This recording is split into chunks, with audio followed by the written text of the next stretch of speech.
We ready. Fouage. We ready.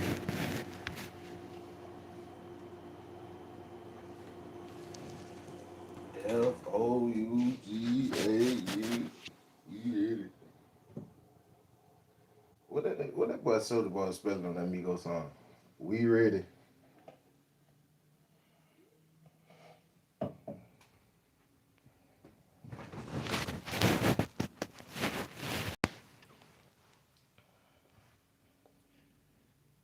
Aqui da machete.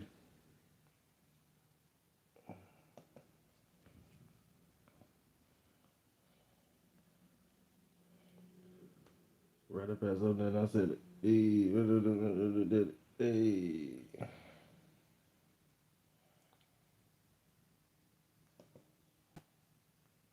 All right, let's see here what we got. What's that word, gang? What's that word that you heard on the curb?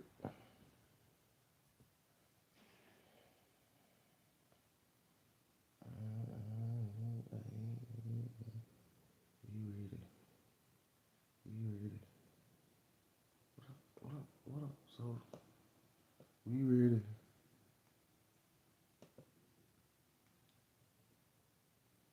He said, I read a pounds up there and I said it. Salute, gang. Salute to the gang, man. Hold on right quick. Fouage. We ready. We ready. She said she wanna let the Molly out there.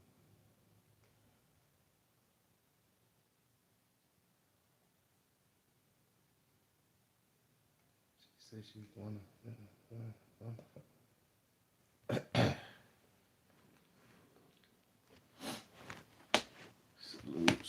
Salute, gang. Got a couple things we're gonna get into this morning. Just a couple. What y'all got going on? I read a pound up and that's it. She did it. Fouage. What's up, gang? We got a couple things we're gonna get into real quick. Let's get into this AB thing real quick. Get into this AB clip, and then we're gonna get into this Nolan Wells situation. Salute to everybody in the building though, for real though. No cap. You say what it do? We getting money over here. What it do, Pepe? Yeah, let me sound that bit. While Dean was on stream, security picked him up Let's and go. rushed him to the hospital. Let's get into what's going on with AB right quick. Might be a play. I don't know. I know. I'm not trying to touch the legs. What y'all doing? Let's go and touching on it. Yeah, we're good. Oh. Ambulance? Sorry, y'all. That's for the disappointment. I gotta thank God for it. Hours later, Dean got a text from AB doctor saying he had pancreatitis and would die in 3 years if he don't stop drinking. This doctor just texted me and said AB has pancreatitis. Alcohol is going to kill him if he doesn't stop in 3 years. In the next 3 years. Wait, what is pancreatitis? Somebody else just texted me saying, make sure AB don't drink. Seriously, my mom just died 42 in her sleep from end-stage liver damage. That's real. Damn, bro. Oh, shit, inflammation in the pancreas. So AB, allegedly got 3 years to live, gang. I don't know how true that is. To check out free cash, where Hold you on, can earn rewards by wait. completing games, surveys, and other offers. Days before, his fans started speculating that AB had pancreatitis after he said this on stream. Whatever you gotta do anyway I eat or what? Crazy.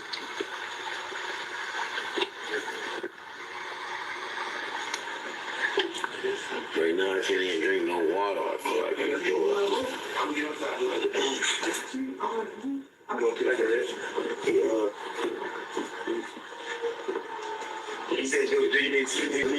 AB got out the hospital and confronted Dean and the team for calling his wife and not taking care of him. But the truth is, only person AB listened to is his wife. I ain't gonna lie though. Y'all some though. Instead of taking care of me, y'all call my wife. Nobody else save you, nigga. Nah, for real though. I wanna be saved. And don't. Now she gotta act. Now she usually just watching me on TV acting crazy. Now she gotta see me acting crazy. Like, cause like she get. Keep your check, huh? Yeah, that's why. Okay. I respect you because you let me know. You know what I mean? I don't know if they running the play or not. I don't know. He do drink a lot though, so I don't know. And they run a lot of plays over there, so I don't know. That's why I love this. He like, nah, hold on. Now I know he going down the line. Hold on, that's wife. That's wife right there. Fast forward to yesterday before the fight. Brandy showed up to support Ray J. She walked in, spoke to AB, gave him a little tap on the arm, and went and hugged Ray J.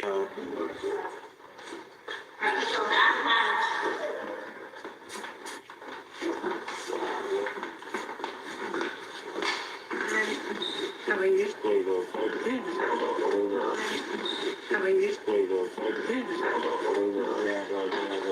And she walked right past AB. AB must ain't nobody to her. AB turned right around and lied, saying Brandy didn't speak to him, all because he wasn't greeted how he wanted to be greeted. 9 times out of 10, AB wanted a hug. Yeah, Brandy he wanted a hug. She knew how he get, so I'm pretty sure she was avoiding contact because we know with contact You know how he get. disrespect, especially from AB. He be lit too. She wasn't Hey, give even. me a portable, Vicky. She wasn't even on the bus. You know, hey, that shit hit harder now. You know, AB, you know, hey. No, You just walked past me, but it's all I right. didn't walk past you. I spoke to you. It's all right. Everything is okay. Everything is great. Now, You okay? it hit different now. Well, Randy, little brother. I know. Are you the one that did the song? No, how you doing? Oh, okay. You know, it's How are you? Nice to see you. Oh, the energy's interesting here. It's all good. Yeah. Good one, but I'm gonna go back to my car. Sure, be respectful. You should. How you doing, man? That's you the problem, though, nigga, bro. Yeah, nigga, I gotta stop, though, You nigga. talking about Andes? Now this is what AB proved he don't care about living. They be running Doctors plays over already that told guy. him if he don't stop drinking, his lifespan is 3 years. The day he got out of the hospital, he said he trying to go back because they give him morphine. I'm still alive. GT. I'm still alive. Listen, man, stop playing with me, man. What? You hurt me, man. No, listen, you hurt me, man. You hurt me bad, man. Chill out, champ. Not playing with me. I ain't trying to hydrate, trying to go back to the hospital. They give me morphine there. And AB wasn't playing when he said he was trying to go back. As soon as they arrived at the fight, him and Dean supposed to walk Ray J out. AB got wasted hours before the fight. Yeah, that joke would be lit. AB be lit. Talk to me. Look at he lit now. Talk about stop touching me. Yeah, I'm friend of someone, though. How you doing? Like that? Ooh, good looking. Good looking. Man, how you gonna perform, big bro? Look at your face. Tighten up. You're not gonna be able to perform doing that. You sloppy right now. Well, that nigga stay lit. You know how you take your time. You can't beat him. The Cisco brothers. We got the Cisco brothers in the house. Stupid. Yeah, push. Come on. Whatever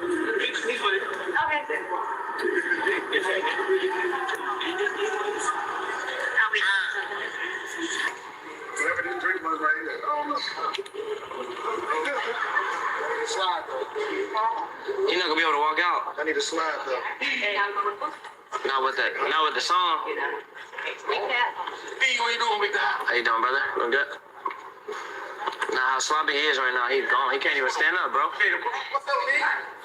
had to tell Ray J probably change the song. He gonna have to change the song. So AB so lit. AB so lit right now.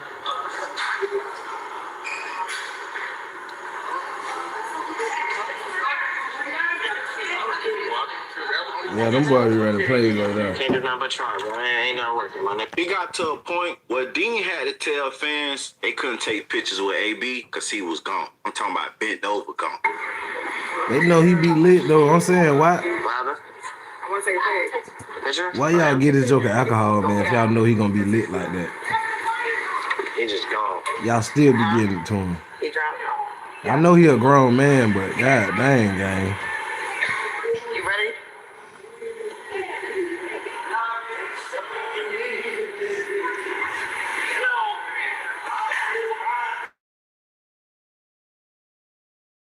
He just gone. Okay, no. I respect that. Yeah, he just gone. Gang, man. I'm not walking. It's good. I understand. Y'all down for a date? AB was gonna perform while walking Ray J out, but Dean had to tell Ray J manager to change the song to something that they all can walk out to because AB was gone. He was out of it. Hey, what's going on? Yeah. Good luck tonight. Any your business tonight, no, man. You already Any your business tonight. Fine. We good? Yeah. And do. Love. Do your shit up. Where you at? Harbor? Oh, gone. Alright. You out there? Alright. Oh, They want to get you. Oh. Adrian still in there? Yeah. But he gone. He gone though. You ain't gotta keep telling everybody. You ain't gotta keep telling everybody that. you could just say. You ain't gotta keep telling everybody that. You could just say, man, bro ain't feeling good today, man. You ain't gotta keep saying, nah, he gone, man. He just lit. He through. He sloppy drunk. What time you scheduled to walk out? Nah, man. 30 minutes? Yeah, he completely out of it. Yeah, I hate to be a bear by nation. I was gonna tell you, you can talk to like get a different song. You want to walk out? I don't mind, but I know it's together type shit is better, you know. But especially on the verse and shit, but definitely. Yeah, we done had enough of these niggas here. That's some funny shit. That's you. Them boy be running plays over there. I ain't even gonna play the rest of the video. Somebody said ocean alcohol. Hold on, gang. Let's get to it. We ain't even, them boy be running plays over there, bro. I ain't gonna cap. So it's hard to really tell if they telling the truth or not over there. You have to really see it to really, really, really believe it over there. You can't really just go by what everybody's saying and what they putting out about AB. When he talking about he got 3 years to live. Maybe that's true and maybe it's not. I don't know, gang. We're gonna keep our eyes. We keep our eyes on them boys over there. Yeah, we keep our eyes on them boys over there. Let's get to the Nolan Wells situation though, real quick, gang. Let's get into this right quick. Let's get into this real quick. Yeah, I know what y'all packed in here like some sardines for. Let's go. Investigation. Let's Y'all go. haven't given over the phone to argue. nobody. Not local police or the FBI. They're getting ready to present evidence to a grand jury. They don't have a phone. What the agreement Let's argue. was that the DA's office, I want to argue. the Jackson County DA's office, as well as our forensic team, and possibly the FBI, were going to together download and examine the phone. So there's a press conference that Benjamin Crump had at the NABJ, the National Association of Black Journalists. Now, I want y'all to put your thinking cap on, and I want you to, if you were a betting person, do you think I'm welcome at that place? I'm just saying, because it's funny that black people are mad at me for doing real journalism. I'm not saying all, because we know the same black people know what it is, but why are black people mad at me because I interviewed, and then the black people didn't want to talk to me? Benjamin Crump and them, I reached out to them. They didn't want to talk to me. And then the other side reached out to me, and we were open to do an interview with anybody. And they mad because I won't be biased for black people. That's called stupidity. And the same people that would invoke Martin Luther King is mad because I won't judge a person by the color of their skin. I'm judging them by the content of their character. And they mad. So here's the press conference of them addressing the cell phone issue. Because as you know, if you've watched me, you won't hear from other people because they have a vested interest to lie to you. But if you listen to me, you know that the family and the attorneys representing the family did not give over the cell phone to authorities for them to investigate and potentially make arrests according to accusations that things had been deleted from the phone. Here's their response in their special press conference at the NABJ. Roll it. What the agreement was that the DA's office, and this is the Jackson County DA's office, as well as our forensic team, and possibly the FBI, were going to together Hey, so hold up. download. Sound like y'all ain't rocking with Stop 6 in the chat. It sound like y'all is not rocking with Stop 6. Let's go. Get the lights up, gang. Let's go. Let's get into it. Let's argue. Let's go. So it's done one time with everybody together, right? This is very common in the law. I mean, what you all may be more used to is when there's a terrible car accident, and then there's an examination of that car, and everybody comes together one time. They don't move that car around, and everybody does their own thing. This is supposed to happen.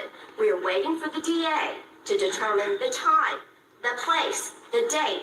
Let us know, and we are going to be there with our forensics team and anybody else, but it's done one time, one examination. We're ready for it to happen. All right. So they alluded to Nancy Grace. If you're out there, hey, Nancy. They don't have the phone. They're giving the phone over. Clearly, I said it on your show, and now everybody else can hear it. Let me tell you why this is nonsensical and why it's hypocritical in part and why it frustrates me. Y'all got to think, I'm not looking at this where I'm on team black or white. I'm just Brandon Tatum observing what is happening in this case. Why would she give an analogy of a singular car accident where they do an examination of that car accident one time? Well, the autopsy is not a one-time occurrence. You guys had a secondary autopsy done. Why can't you give the phone over to investigators and then have a second extraction done for your people? Why do you have to wait a month? Like, the thing is I don't know what the prosecutors are evaluating in this situation, but this cannot be precedent that's set that a family get a chance to say, I don't believe nothing that the state does, and we need everything to be delayed and evaluated with our team and their team on every single case that happens in the state of Mississippi. There's been 3,500 black men, black women have been killed by black people in Mississippi in the last 10 years. Do you think every family get a chance to sit down and say, my child is a victim, we have to go over every forensic extraction and evidence with the DA? Every family get a chance to do this. That's not reasonable. Let me let them finish because it's a lot more to get into. Roll it. Nolan birthday is next Wednesday, August 19th. It is going to be extremely difficult for his mother, his father, and his family, because this August 19th will be like no other that they've ever had for the last 19 years. I mean, it's a milestone when your child gets to be 18 years old. You try to breathe a little easier every now. You say, man, we almost got them there. They're at the cusp of being an adult, cusp of manhood. As a member of the Congressional Black Caucus, I'm the second vice chair of the Congressional Black Caucus. We are demanding a full federal investigation. Kash Patel, we're demanding a full federal investigation as to what has actually happened to Nolan Wells. So let me put this in perspective and we'll let them finish. This is why I'm frustrated with how they're acting. It's embarrassing to a certain degree. They come out and they do a press conference like this and they go, we are demanding that the boys that they are accusing of potentially killing Nolan have already given their phones over to the FBI voluntarily.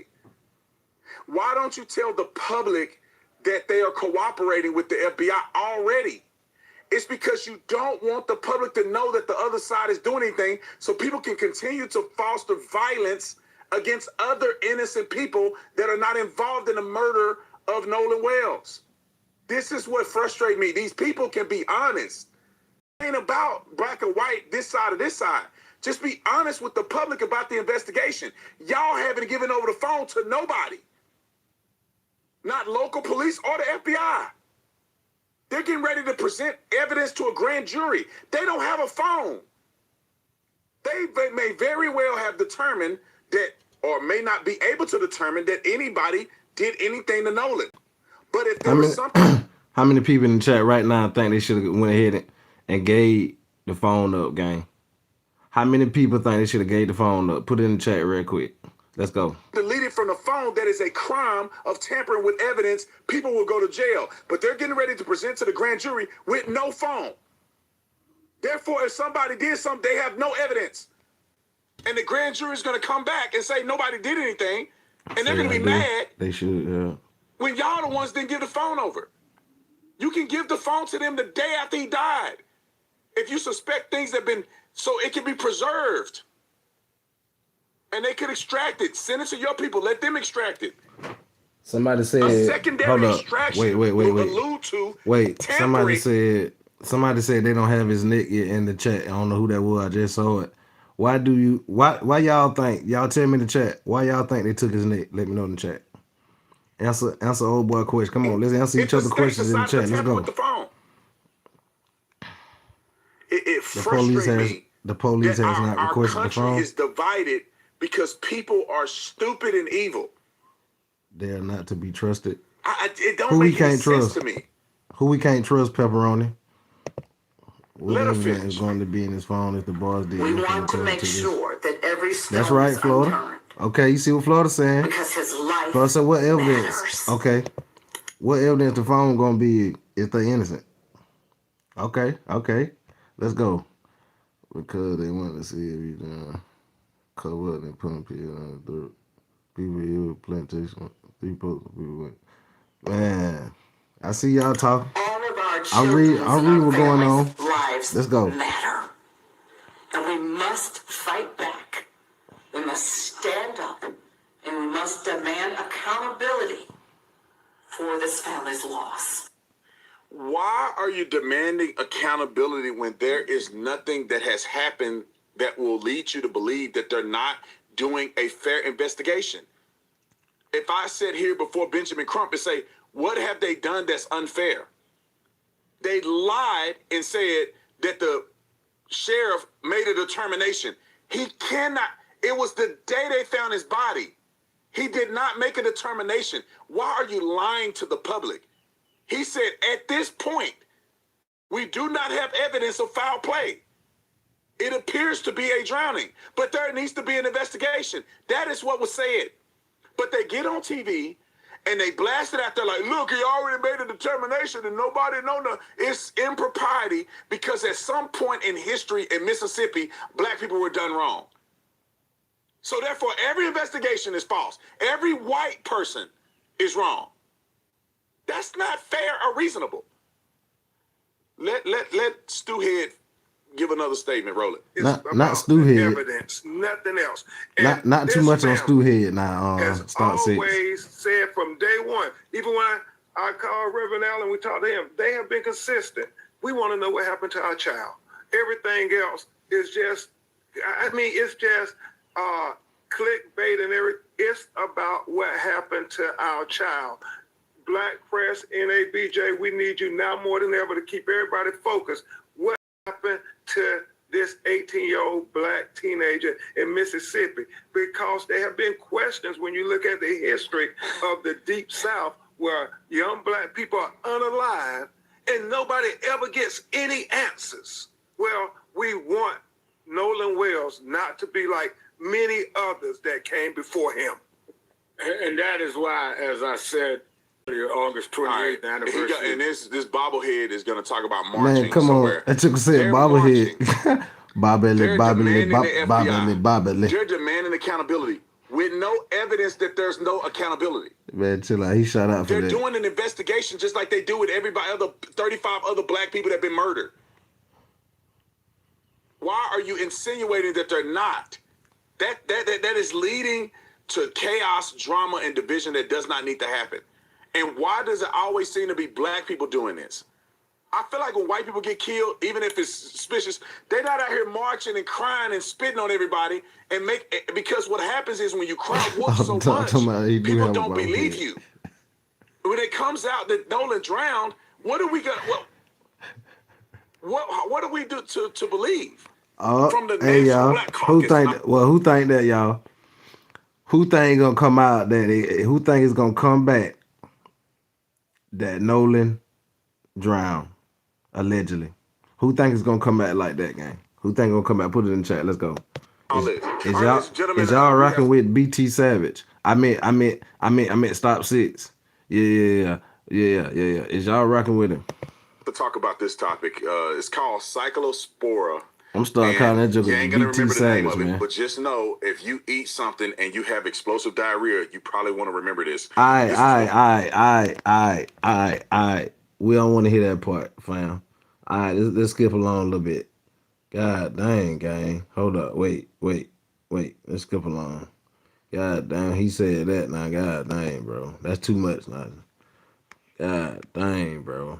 To you. And you know who they're gonna blame, right? They're trying to blame RFK. Like they always do. They cannot be reasonable. They have to blame RFK for what's going on in this outbreak. So I want to talk about this because I think hey, man, come on, man. Or have solutions bro. For if this happens to you and you end up eating something. Come on, gang. Thank you so much for having me. This cyclospora outbreak is so much more serious. Wasn't there? Hold on, wait. Terms like explosive diarrhea, but the fact of the matter is over 1.5 million. Wait. So you just jumped right into that? Nah, let's go to something else, bro. Wait. Hold up. Hell nah, that whole interview about that. The whole rest of the interview is about that. Explosives? No. We talking about explosive Nolan. That's what we talking about right now. We ain't talking about explosive diarrhea, none of that right now. Yeah, let's go to this right here, gang. Yeah, we gotta get out that. What are they talking about, bro? No. No. We ain't doing that. We ain't even doing that, gang. Let's get up out of there. Yeah. Then somebody said something about this right here earlier. We're gonna play that too. We're gonna play that one too. But let's hear from y'all boy right quick though before we move on and play the other video. But if I play that, fuck it. We'll play it. Who cares? We might as well. Yeah, let's go. Now let's hear from old boy right quick.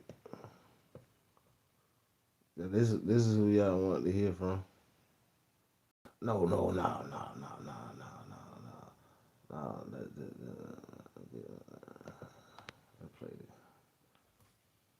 played it right here. Say learn how to be what?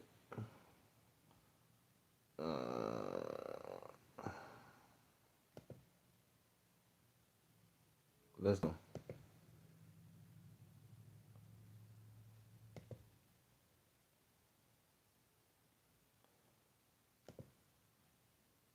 Is a part of modern life, or are they? They're not at Ally Bank. At Ally Bank, there are no tricks. Aye. Everybody trying to get a little promo off. Tissue on his occipital. If I hit somebody in the back of the head, it'd be right there. There was no indication that there was any kind of contusions on the hand, the arm, no kind of defensive event. Back to Officer Tatum, star of The Officer Tatum on YouTube. Have the friends taking polygraphs? Well, from my understanding, all but I believe one took a polygraph, and from what was told to me, that they all passed. And all of the ones that took a polygraph took one without a lawyer, and they cooperated with law enforcement. So, from my understanding, everybody took a polygraph test. Why do you say that's from but what you one. understand? Did they tell you they took a poly and passed?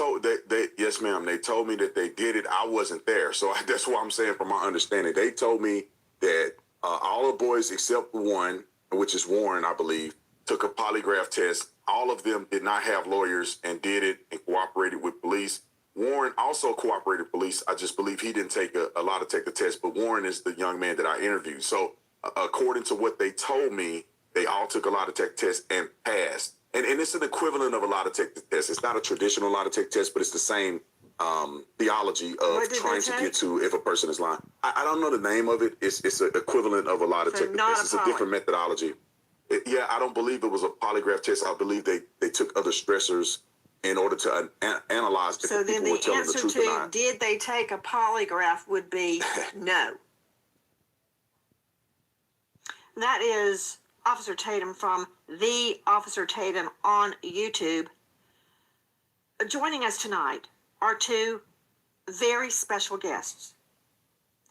They are convinced of the friends, and when I say quoties, I don't mean they are or they're not friends, because I don't know. The young men on the Triton boat that took Nolan Wells to Horn Island. Many argue he was on the boat on the return when foul play occurred. Many argue he was not. In fact, the timeline has blown up because there are reports that Nolan Wells was seen on the island after the friend's boat left, which would exonerate them. Is that true? I don't know. I'm trying to find out. For me, nobody's guilty and everybody's a suspect because we don't know the truth yet. But we will. Joining us tonight, Tyler Cox, the lawyer for several of the young men, with the law firm Taylor and Cox, him being the Cox. Also with us, another veteran trial lawyer, Edward Pulsick, attorney for the boys as well. Actually, they're not boys. They're adults in the eyes of the law due to their age. Gentlemen, thank you for being with us tonight.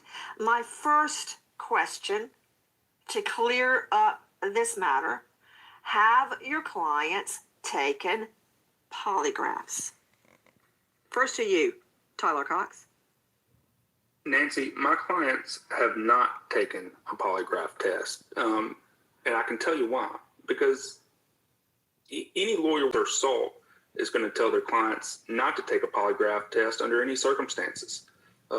Two of my clients went in and made statements with me. We're not going to I'm not going to do a polygraph test because, one, as you know, they're not admissible in court. And so it wasn't going to be admissible anyway. You should never, ever, if you're a lawyer, allow your clients to take a polygraph test. Now, we allowed investigators from the jump to have access to their phones, their Life 360, everything. We have cooperated implicitly every step of the way. But no, they didn't take polygraph tests. But what I'll tell you is one of the other boys, who I won't mention their name, but I'm sure that you've heard, took one. The girl that Nolan was with took a stress analysis voice test, and so did the other boy. So that's the test they took. Both of them passed. And so, again, no lawyer worth of salt is going to tell his clients to take a polygraph test or anything like that. I would like to corroborate part of what Tyler Cox just said. Any defense attorney, whether they're convinced, truly convinced their client is innocent or guilty, they're not going to allow a poly. I've never seen that. I've had a couple of lawyers, maybe 3, in all the years I practiced, all the people I put behind bars, consent before trial to a poly. 3. And they were all criminal cases that carried severe penalties. So what he's saying is true. Even if you think your client is innocent, very rarely will you see a defense lawyer say, sure, take a poly. However, I disagree with you minutes into court. Polygraphs are allowed in civil trials. O.J. Simpson, he flunked horribly. And if both sides stipulate to the polygraph's admittance before the polygraph is taken, it can come into a criminal trial. The reality is that never happens. That never happens. Right. At the time that we first cooperated with police, the first very week, the days after, just 1 to 2 days after the disappearance of Nolan Wells, we're not thinking about a civil suit. We're not thinking about that. We're thinking about how can we provide as much information to authorities so that they can find Nolan Wells. And it was not until after we spoke to officers and investigators that Nolan, unfortunately, his body was found on Horn Island, washed up. And it's unfortunate, and I hate that for Nolan, because by all accounts he was Somebody said something about the phone. Person. He was just truly remarkable in almost every sense of the word. But I mean, we're not thinking about somebody said something about the phone. Let's go. Everybody keep asking about. Everybody keep asking about that phone. Investigation tonight. The timeline Everybody keep asking about the phone. seemingly blows up. This as Nolan's mother is investigating. And tonight, possibly even more important, where is Nolan's phone? Good evening. I'm Nancy Grace. This is Crime Stories. I want to thank you for being with us.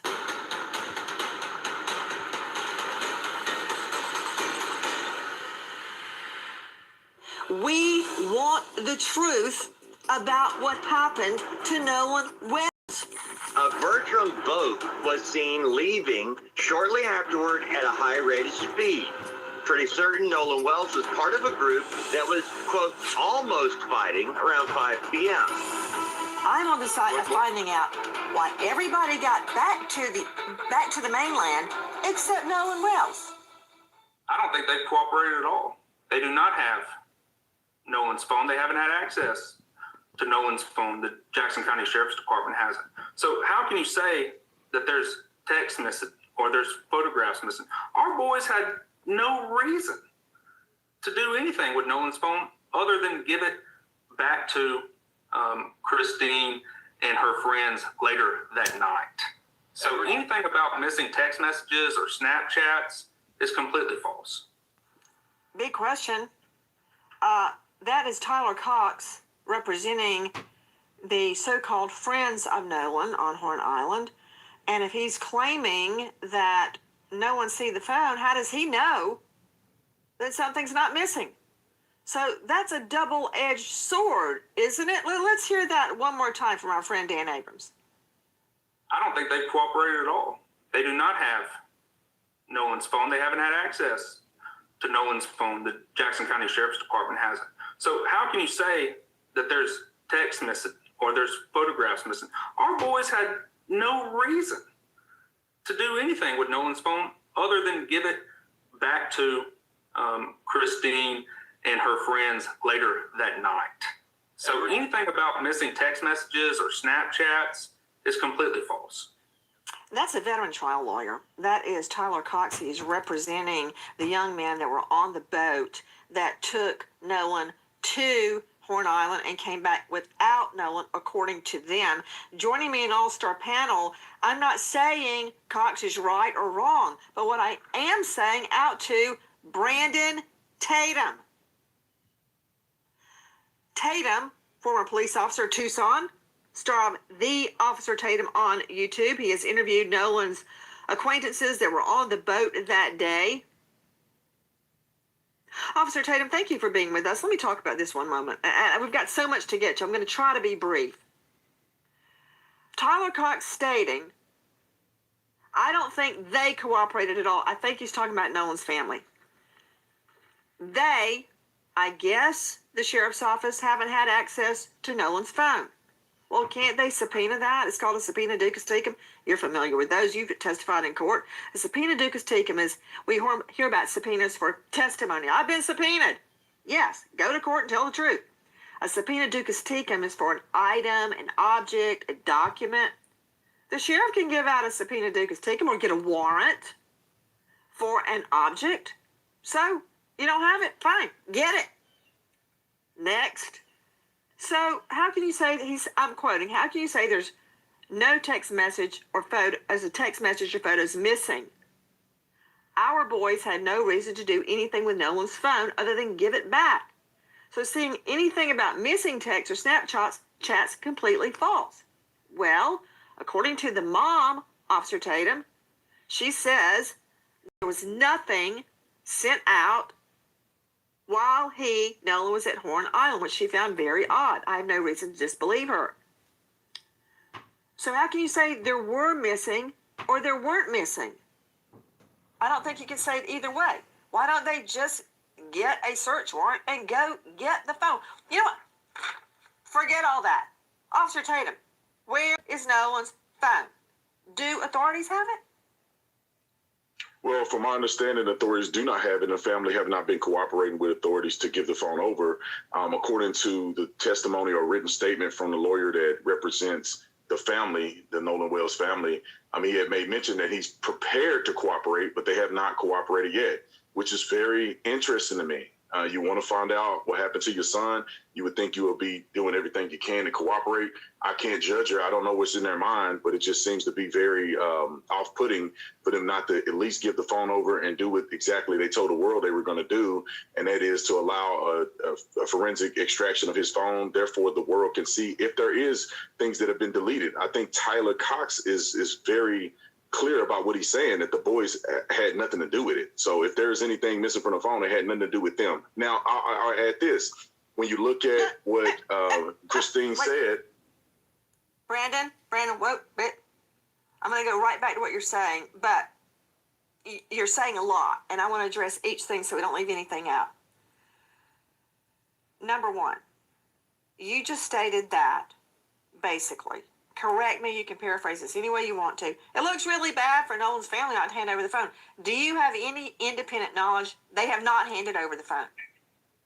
According to their lawyer that wrote a statement, and the statement was, we're prepared to cooperate, but that was as of the 11th, therefore they have not cooperated. Tyler Cox has made mention that he don't believe they cooperated whatsoever. He don't believe they cooperated whatsoever as well. So extrapolating? You're taking the words, Tatum, that their words, that they're prepared to cooperate, to mean they haven't handed over the phone. Isn't that true? I'm putting everything together, right? We have Tyler Cox that's coming out and saying that he has no indication whatsoever they've cooperated. The family has not come out and said that there's any findings. And then also the attorney that represents the family is saying that we haven't sent or gave the phone over, but we're willing to. And that was as of the 11th. So it appears that there's no indication that... Brandon, you may very well be a lot smarter than me, but I can hear, okay? The statement was, we're prepared to cooperate, I guess from Crump. That does not mean we have not handed over the phone, but we will. Well, Nancy, when you put it all, you have to put the totality of circumstance together. I'm not there to be in the room with the investigators to determine, but I'm just going off of what knowledge we have and that's been given to us that's available. And what Tyler Cox is saying, and I'm taking him at his word, he's saying that there's no indication that they've cooperated. The lawyers that represent the family is saying we're prepared, but they did not say that they cooperated whatsoever. So I'm looking at the statements that are produced, and all of the statements indicate that there has not been a cooperation with the phone being extracted from investigators. Therefore, there is no true determination that things were missing from the phone. Well, we have no other. Maintenance fee, overdraft fee, minimum balance. Is Nancy on his ass right now? Y'all let me know. Maintenance fees are Is just Nancy part on of stop our 6 ass right now? Y'all let me know, gang. We have nothing else to go off we're of. prepared to cooperate. For all I know, that means we'll come in for questioning. We'll let you search his belongings. It can mean anything that does not equal we have not the phone. But hey, you know what? Nancy, it's been weeks. You say tomato, I say tomato, because it kind of doesn't matter, and I'll tell you why it doesn't matter. Actually, I'll let an expert tell us why it doesn't matter. To Heather Barnhart joining us, digital forensics expert with Celebrite. We learned all about Celebrite during the Alex Murdaugh trial. That's how we got everything off of his dead, murdered son's phone. And the SANS Institute, SANS. She is one of the preeminent digital forensic experts in the country. She helped crack the Brian Kohberger case, and she is co-author of Practical Mobile Forensics, now in its 4th edition. That means that many people have used it. Heather, thank you for being with us. If the phone, I don't care where it is. Okay, actually, I do care where it is. I want to know that it's been handed over. I don't have to have the phone to know what's on the phone if it's in the cloud. It looks like an iPhone to me. So my argument with Officer Tatum is academic. It doesn't matter if I can get it from the cloud. So Nolan's phone missing. So what? I can download it. I can get it. Data will exist in the cloud if he's syncing to iCloud and third-party applications. However, having physical access to the phone is where the databases exist that will have the truth on deletion. So you really need to get a full file system extraction of his phone as quickly as possible. So if it's not handed over to authorities now, it needs to be, because this was over a month ago now. Well, do you have to have the phone to do the extraction? What about the cloud? Cloud data is different, and there's a lot of information there. There could be unique information in the cloud that's been removed from the phone, if anything was removed, but it's best to have both cloud and the phone to paint the entire pattern of behavior and to see the truth. Heather Barnhart, please don't move. Back to Officer Tatum joining us. Tatum, obviously, we want the phone. I think you can download it from the cloud, but she's the expert. She's saying it would help to have the phone. So don't you understand why? And I'm not saying this is true. I don't know that it's true. I don't know that that CETO call is real or fake. I don't know. It's murky. You know, Tatum, when I would try cases, especially complicated cases, I would start out the trial with a big jar full of water and silt. And I had it sitting big on my counsel table day one, right beside my Bible. And in closing arguments, the first thing I would do when I started closing arguments, I'd take that jar and shake it, and it would get very murky. You couldn't see anything. And I'd sit it down on my counsel table, and argument would commence.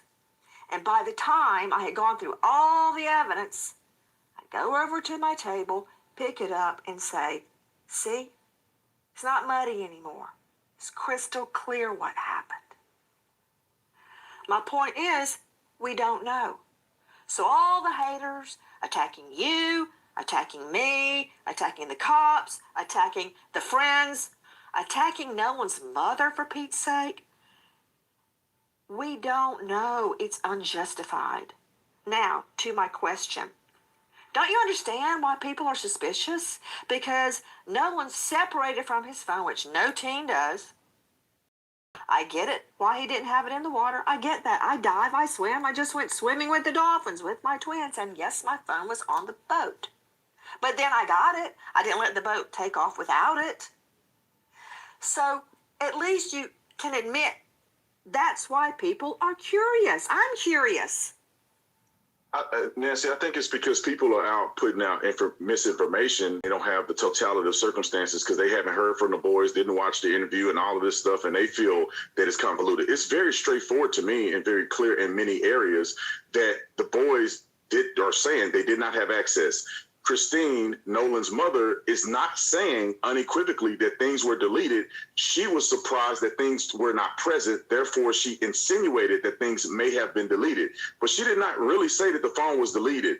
And the fact that they did not communicate with both sides, meaning that I wish that the Nolan Wells family would have communicated with these boys instead of me, would have talked to their lawyers instead of me, then therefore they could have gotten a good perspective. The boys made mention in the interview that I did with them that they told Christine, Nolan's mother, that they had his phone and his keys in their possession.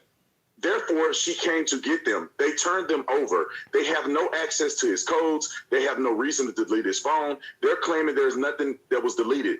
They gave a fair explanation as to why he left the phone on the boat. Nolan wasn't the only individual to leave the phone on the boat. He wasn't the only black person to leave the phone on the boat. So that, to me, dispels the racial component.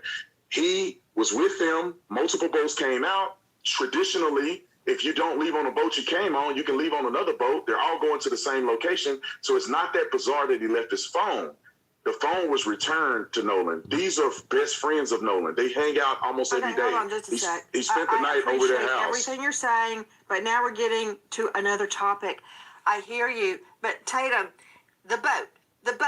Has the boat been searched by cadaver dogs and scent dogs? The boat, from my understanding, has not been searched, and the cadaver dogs were made available for Benjamin Crump to utilize them to do a search on the boat. They refused. Crump is not supposed to use the dogs. It's there is no reason to search everything on Crump. Listen, Nancy, there's no reason if there's not any evidence of a murder. There's no reason for them to use the cadaver dog. That's how this works. There's no friends of Nolan. They hang out almost every day. He spent the night over their house. Everything you're saying, but now we're getting to another topic. I hear you, but Tatum, the boat. Has the boat been searched by cadaver dogs and scent dogs? The boat, from my understanding, has not been searched, and the cadaver dogs were made available for Benjamin Crump to utilize them to do a search on the boat. They refused. Crump is not supposed to use the dogs. There is no reason to search everything on Crump. Listen, Nancy, there's no reason if there's not any evidence of a murder, there's no reason for them to use the cadaver dog. That's how this works. There's none of these individuals they do not have any expectation that there was any murder that occurred. It's just other people are putting that out to the world. The police department is not investigating the murder. These boys are not suspects. Man, I'm loving this new house. Yeah. Every time I drive, I feel like I'm in a movie now. I can do this all day. Make every day feel epic in the Hyundai Palisade Hybrid. All right. Hotels.com is where you go to choose from hundreds of thousands of hotels and earn rewards on every stay.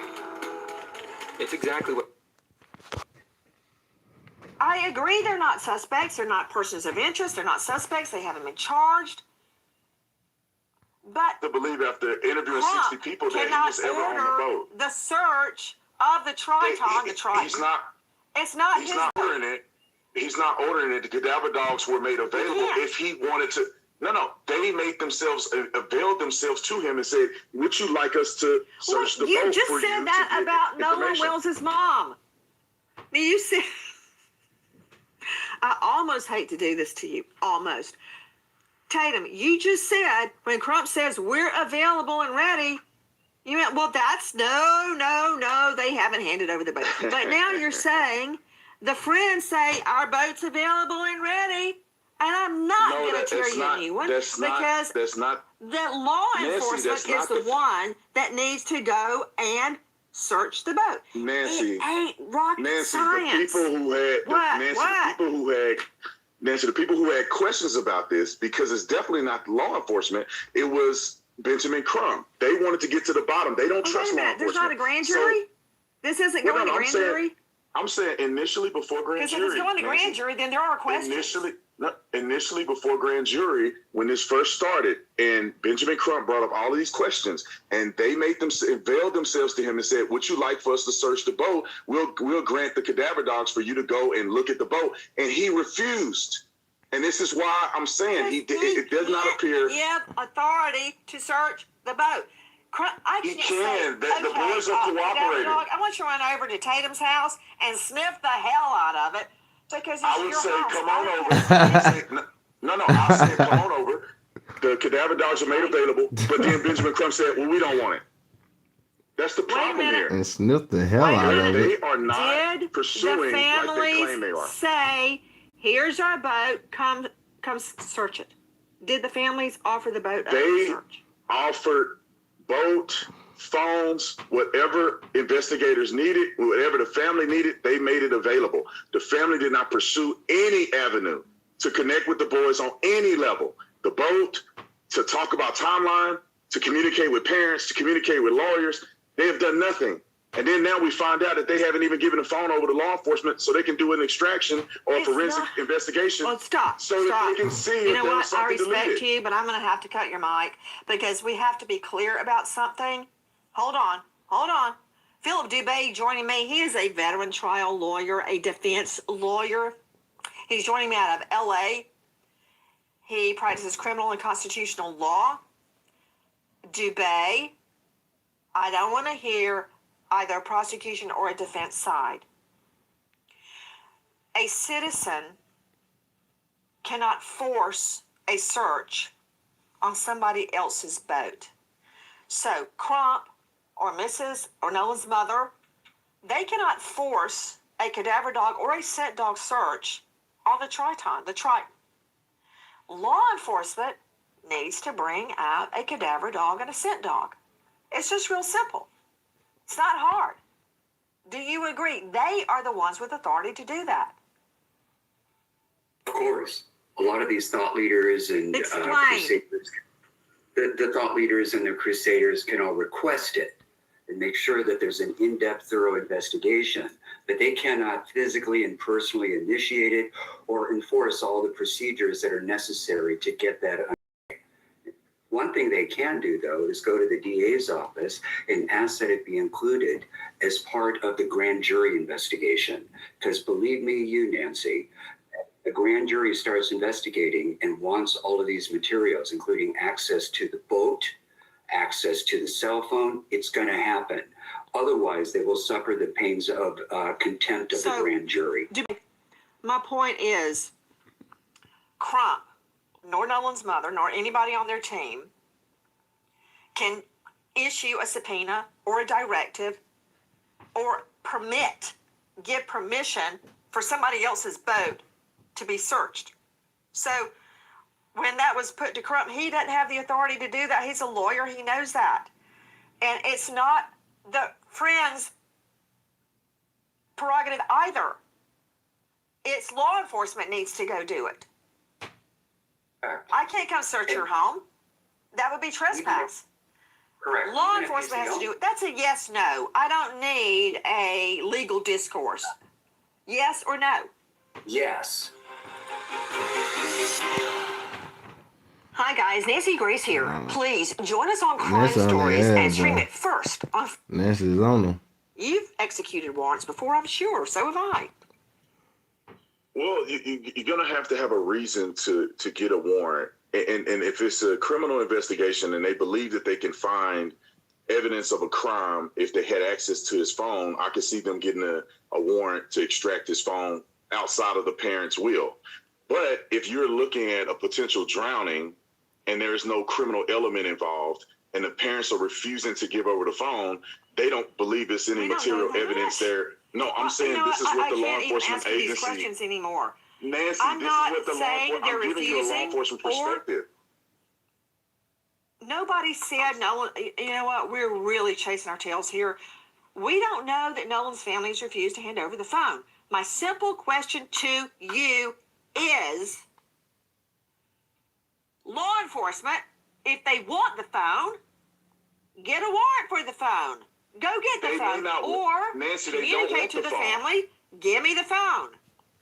Nancy, there could be two things afoot. I'm not a part of the investigation, but I can see if they haven't gotten the phone yet, it's because they don't need the phone and they don't want the phone. It's not there of evidentiary value if there is no suspect here. If it was a drowning and there's indications of a drowning, they may not need it, Nancy, so they're not going to go get it. If they need it, they would have already had it a month ago. Stop. Okay. Brandon Tatum. Do y'all agree with Stock Are 6 you a medical examiner? that they don't need the phone? No, Or do they need the phone, gang? Y'all let me know. Okay. Because what I have been told, and correct me if I'm wrong, don't smile at me. It's not working. I'm trying. From what I understand, let's go to the expert. Joe Scott Morgan is joining me, Joseph Scott Morgan, Professor of Forensics, Jacksonville State University, world-class criminal program, author of Blood Beneath My Feet on YouTube, star of a hit series, Body Bags with Joe Scott Morgan, death investigator, over 10,000 death investigations under his belt. Joe Scott, it's my understanding, correct me if you know differently, or Susan Hendricks, Dave Mack, jump in, please, feet first. Both medical examiners have stated to the effect, one says, undetermined now, because we're waiting on, I think, toxicology. We don't know the answer. The second one has said, undetermined cause of death. That's a yes, no. Isn't that true? We don't have a cause of death yet. Has been made public, no. Maintenance fee, overdraft fee, minimum balance fee, maximum We don't know balance the. fee. Hey, what y'all Banking think? fees are just His a part of real. modern life. What y'all think? Hey, before they make it public, gang, like, really, what y'all determine? What did y'all test come back and say? What do y'all test come back and say? Even though they said Ben Crump private autopsy say undetermined, what do y'all autopsy determine? I'm talking about everybody in the chat. What do y'all autopsy come back and say? Let's go. They said Okay, last week. so Hang Brandon on. Tatum, They said last week. excuse- They said last week that the autopsy report is complete, which means they have tox, histo, and they've probably got a cause of death. Okay, but we don't have the cause of death. We don't. It has not been released yet. And the second examiner said undetermined. Yeah, because he didn't have any organs to examine. Exactly. Officer Tatum, you keep saying it was a drowning. I have responded, are you a medical examiner? You said no. So, how do you know what happened other than what you've been told? I don't know what happened. I don't know if he was hit on the head. I don't know if he got drunk and drowned. I don't know. So how do Nancy, you know? Nancy, I have to push back on you on this. I did not say it was a drowning. I gave you two options. I said the police could be investigating a crime, and if they're investigating a crime and they have suspects and they need evidence, they will extract the phone with a search warrant against the family's will. If they do not believe that they're investigating a crime that's been committed and it is a drowning, according to them, they may not need the phone. So they're not gonna do a warrant to extract the phone against the family's will. So that's all I'm saying, Nancy. I did not say I know for a fact whichever way it went. I really don't know, and nobody knows saying except it's for a the people that are drowning. investigating. I heard you. No, I just made mention that they may be investigating it as a drowning. The initial findings, or at least the Are you initial going to report make that came mommy out. do a playback? She said, Am I going to "Mommy." have to do a playback? She said, "Mommy." Nancy, I did not say that it was a drowning. I said that they could have investigated as a drowning or as a suspect involved in a murder, and that's why they would do certain things and not do others. My point is, Tatum, we don't know the answer, and this is an investigation to find out what happened. And when you have an investigation, you subpoena documents, items, testimony. There's a grand jury set. That means there is an investigation. You know what a grand jury is, right? They investigate. They have two tasks. One, as an investigation arm. Two, as a charging arm. In both cases, they gather evidence. If they find out this was an accidental drowning, so be it. If they find out he had help getting drowned, so be it. Our point here, and with this, I think you agree, is not to harm anyone's reputation, bury somebody unwarrantedly, name the wrong person. I'm not naming anybody. I want to know what happened to Nolan. I don't understand why so many people are upset about that. And speaking of drowning, I'm actually glad you brought that up, Tatum. To Joe Scott Morgan, death investigator, it could be that he did drown, but that does not rule out foul play. It doesn't rule it in. It doesn't rule it out. Explain. Yeah, you're correct. Do y'all think it was foul play in the chat? Let me know, guys. Just so you understand, if Y'all let me know. Do y'all think it's foul play? Somebody, say for instance, has a head injury, right, and they fall into a body of water. All right, that can lead to drowning, right? Because they might still be unconscious but capable of breathing. And of course, if you're in a water environment, you're going to be taking on water. I've worked cases where water has actually been weaponized as a means to take someone's life. But I've also worked, I see a lot of cases involving accidental drownings where people fall over the side of boats. I've even had homeless guys that have passed out face down in mud puddles and have drowned. You never can predict, how any of this is going to happen. All we can do in the morgue, the medical legal community, is assess what we see at that moment in time. When we're trying to look at the lungs, we're trying to look actually at the inner ear. That's one of the areas that we go to with drowning. And we try to assess the brain as well, because you can have the brain begin to swell in these certain circumstances. So there is a huge recipe that goes into this when you're trying to do a fatal diagnosis here. When you're trying to come up and and make this assessment, you want to do it necessarily. I think it's best you try to do this independent of maybe what the police are saying, what friends are saying. You objectively look at the science of what's before you, and then after that, you go back in and factor in some of the circumstantial information. You're seeing video given to us by Officer Tatum's show. Look at all the people out there. Speaking of witnesses, Joe's got you dead on. Thanks, Tatum. Because you know what? Somebody saw something, somebody knows something, and they are not coughing it up. And we're going to keep on until they do. Now, speaking of the friends, as you call them, I have no reason to believe them or disbelieve them. This is what you told me earlier. Back to Officer Tatum, star of The Officer Tatum on YouTube. Have the friends taken polygraphs? Well, from my understanding, all but I believe one took a polygraph, and from what was told to me, that they all passed. And all of the ones that took a polygraph took one without a lawyer. And they cooperated with law enforcement. So from my understanding, everybody took a polygraph test. Why do you say that's from what you understand? Did they tell you they took a poly and passed? Yes, ma'am. They told me that they did it. I wasn't there. So that's what I'm saying from my understanding. They told me that. Hold up. That all the boys except for one, which is we Warren, already saw that part, took a polygraph test. All of them did not have lawyers and did it and cooperated with police.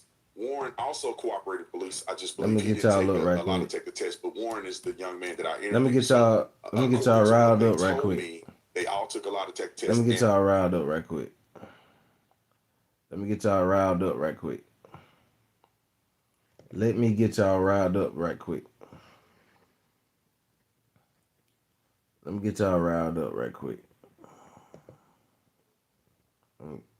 Just real quick. You know what I'm saying? You know how I do it. It's savage. Y'all know he like to repeat himself over and over and over. Brothers and sisters. Yes, indeed, man. Had to bring you back on. The people, they've been asking me to bring you back on for the longest, man. So it was only right to bring you back on. It's so much I want to talk to you about, though, man. It's so much to get into that I want to get your take on. Nolan Wells, how you feel about that situation? Yes, sir.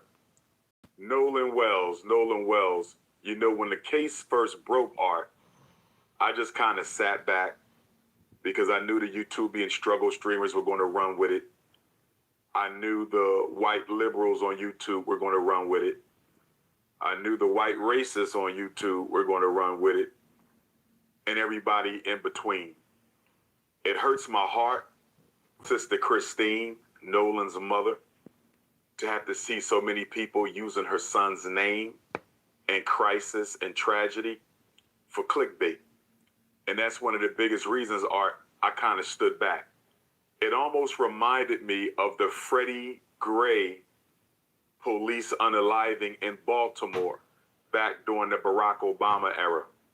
when Freddie Gray lost his life to those police in Baltimore, everybody rushed to Baltimore. They did the same thing with Michael Brown in Ferguson, not because they necessarily cared about the tragedy, but because they wanted to benefit personally from it. And so I stayed away from Ferguson, I stayed away from Baltimore, and I stayed away from the Nolan Wells situation for a while because I didn't want to look like so many other people who just jumped in to have something to say, to use that young man's loss of life for clickbait and views. Now that it's been over a month since he lost his life, I think it's okay for me to speak now because everyone else has kind of given their opinion, their analysis, their synopsis, and their feeling on the situation. So I'm going to give mine. First of all, Nolan Wells, Javon, and I want Javon to hear this, and I want any other black person who was on Devil Horns Island that day to hear this. And I want any black person who was celebrating the 4th of July to hear this. No black person, no black freedman, no black immigrant, no member of the black race at all should have been celebrating July 4th, 2026. No one should have been celebrating America's 250th solar return. And why? Because our ancestors were still enslaved on July 4th, 1776. So why are we on White Devil Horns Island anyway, celebrating George Washington and Thomas Jefferson and Alexander Hamilton and all these other white supremacists and slave masters? Why are we even celebrating them anyway? Nolan shouldn't have been out there. Javon shouldn't have been out there. No black person should have been celebrating the 4th of July, period. We would be enslaved for almost another century after America got her independence. So what are we celebrating for? To celebrate the 4th of July as an African is to celebrate the enslavement of your ancestors and the freedom of your slave masters. It makes no sense. Now, with that being said, I'm not blaming Nolan in any way, shape, form, or fashion for his loss of life. I'm just simply saying he shouldn't have been out there. Now let's take a closer look at this, Art. According to what I'm seeing, what I'm hearing, and what I've read, Nolan, Warren, Wyatt, and Trayston left for Horn Island the morning of July 4th. According to Warren's own words that he offered during an interview with Officer B.T. That's Coon as in C-U-N-E, Coon as in K-H-E-W-N, Coon as in K-U-H-N, Coon as in C-O-N-N. So Warren did a sit down with Officer B.T. And as we all know, B.T. is White YouTube's pet monkey. He's White YouTube's pet monkey. So Warren sat down for an interview with White YouTube's pet monkey.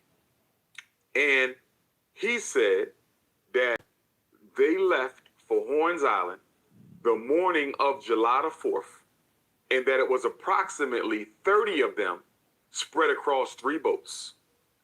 Approximately 30 youth spread across 3 boats. They all went to Horn Island together. They arrived at approximately 11:30. So they left around 9-ish, 8, 9-ish, whatever the case may be. They left the morning of July 4th. They arrived on White Devil's Horn Island at about 11:30. So 3 boats, 30 youth, they went together.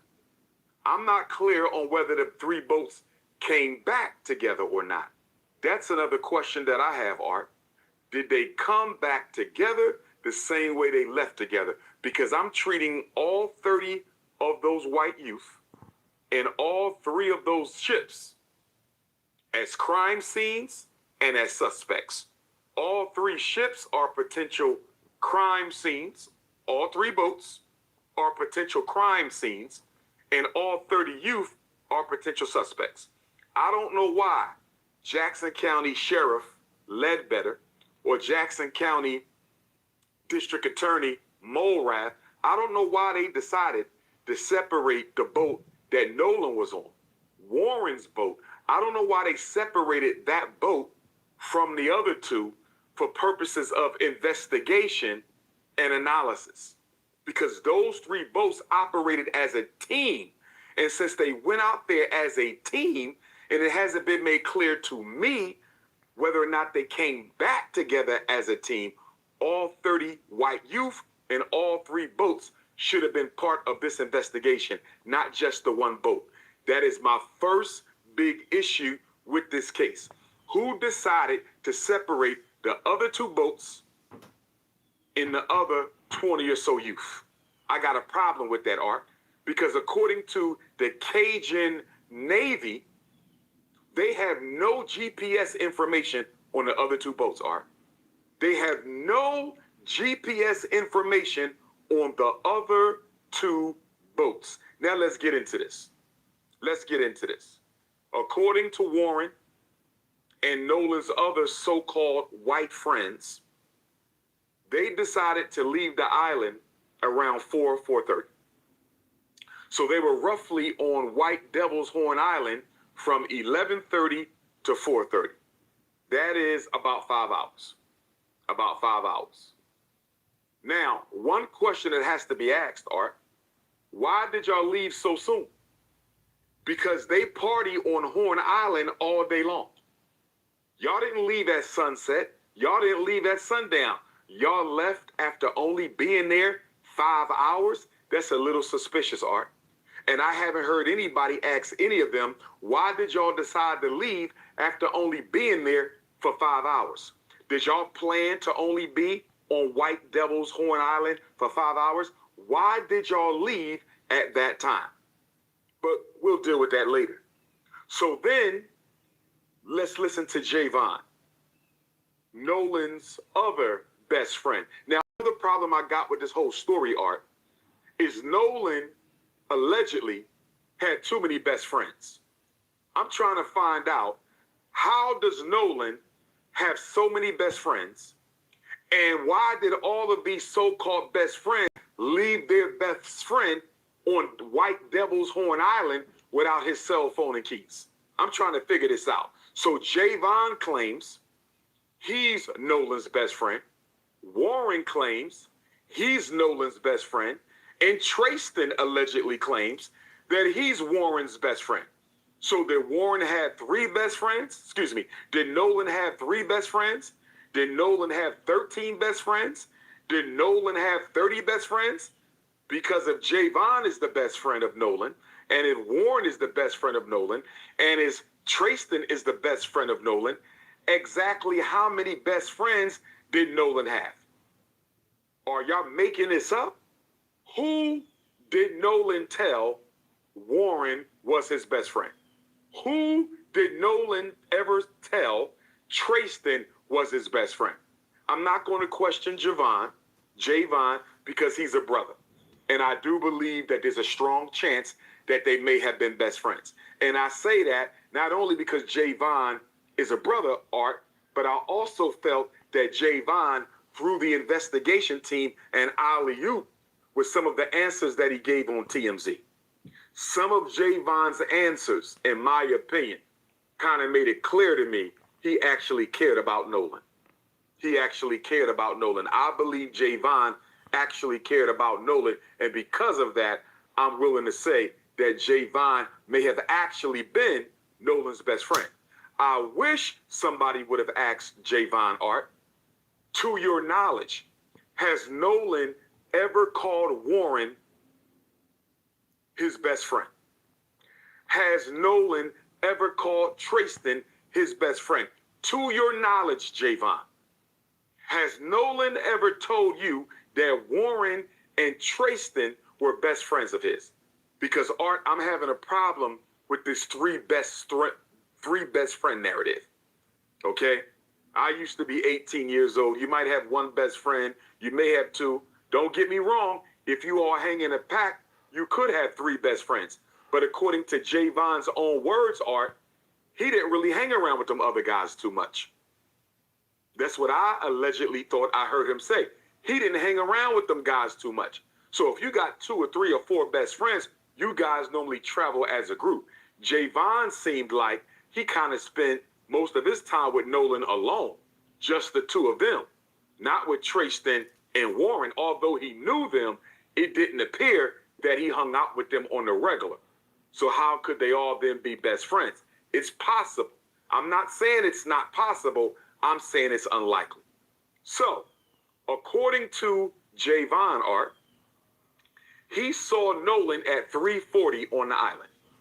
According to Javon, what I heard him say to TMZ allegedly was that he had another friend who was involved in an altercation, and that he left Nolan at about 3:40 to go check on his buddy, because according to Javon, his buddy was on another ship, and the parents of whomever on this other ship were trying to get him off the island because he was crashing out. He never said who this friend was. He never exactly told us what happened. But he said, I left at 3:40 to go check on my friend on another boat because, quote unquote, well, these are not his words, I'm paraphrasing, he was kind of wilding out, crashing out, and he needed to help calm him down. I'm paraphrasing.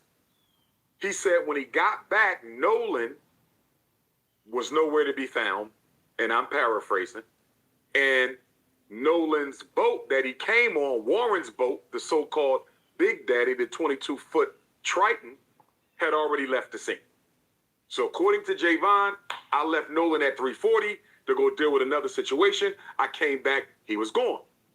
According to Katie, the white girl who Nolan's white best friends are trying to use as an alibi in this situation.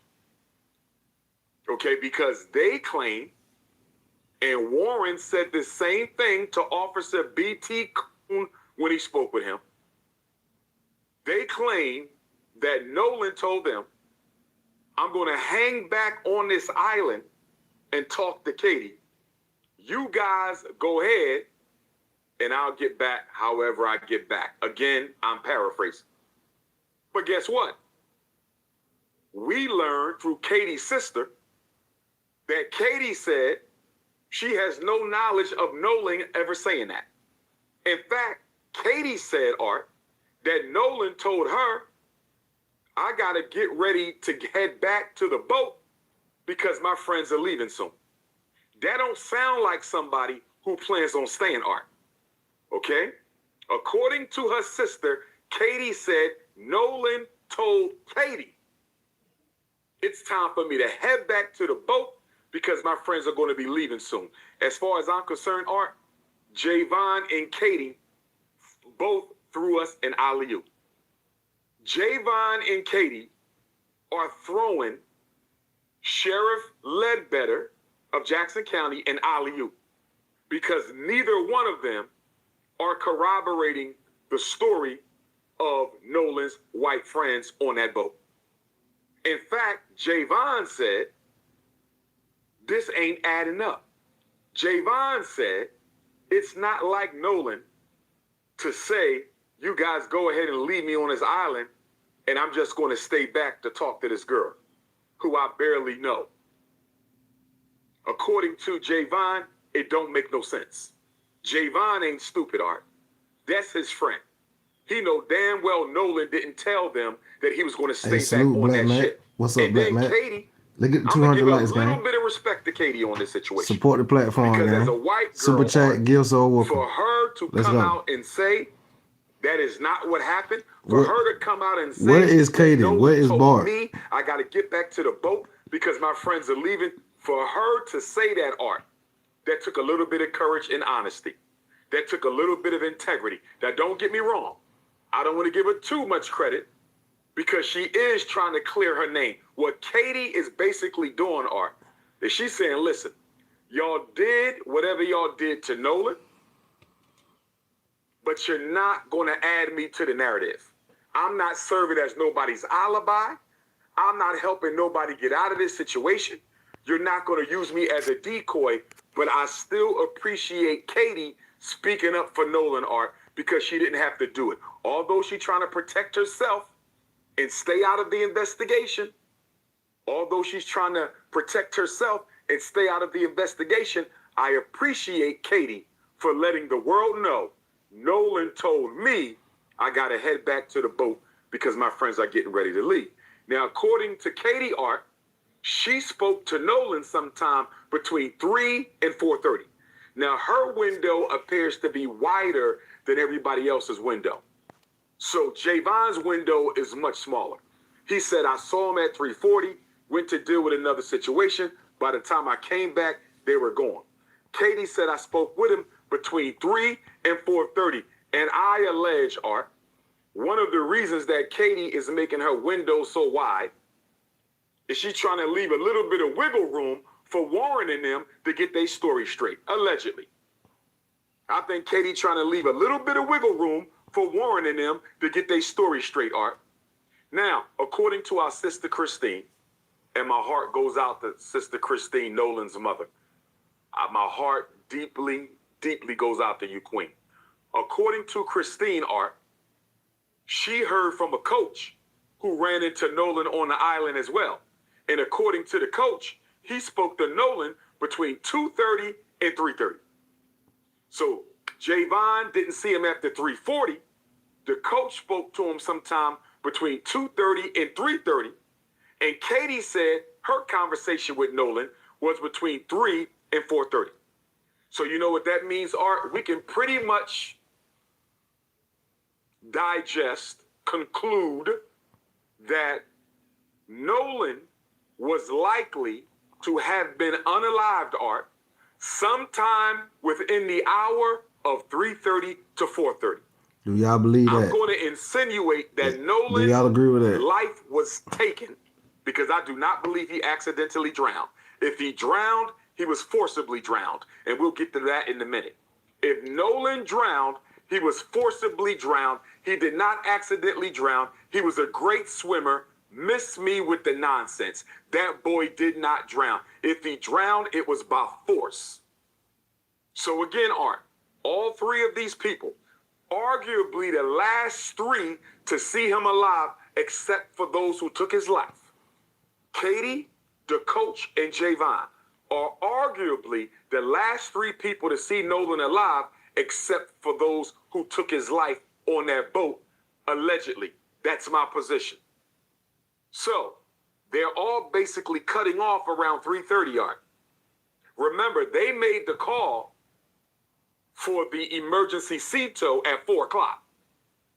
Javon said he cut out 3:40. The coach, 3:30. They made the call at 4 o'clock.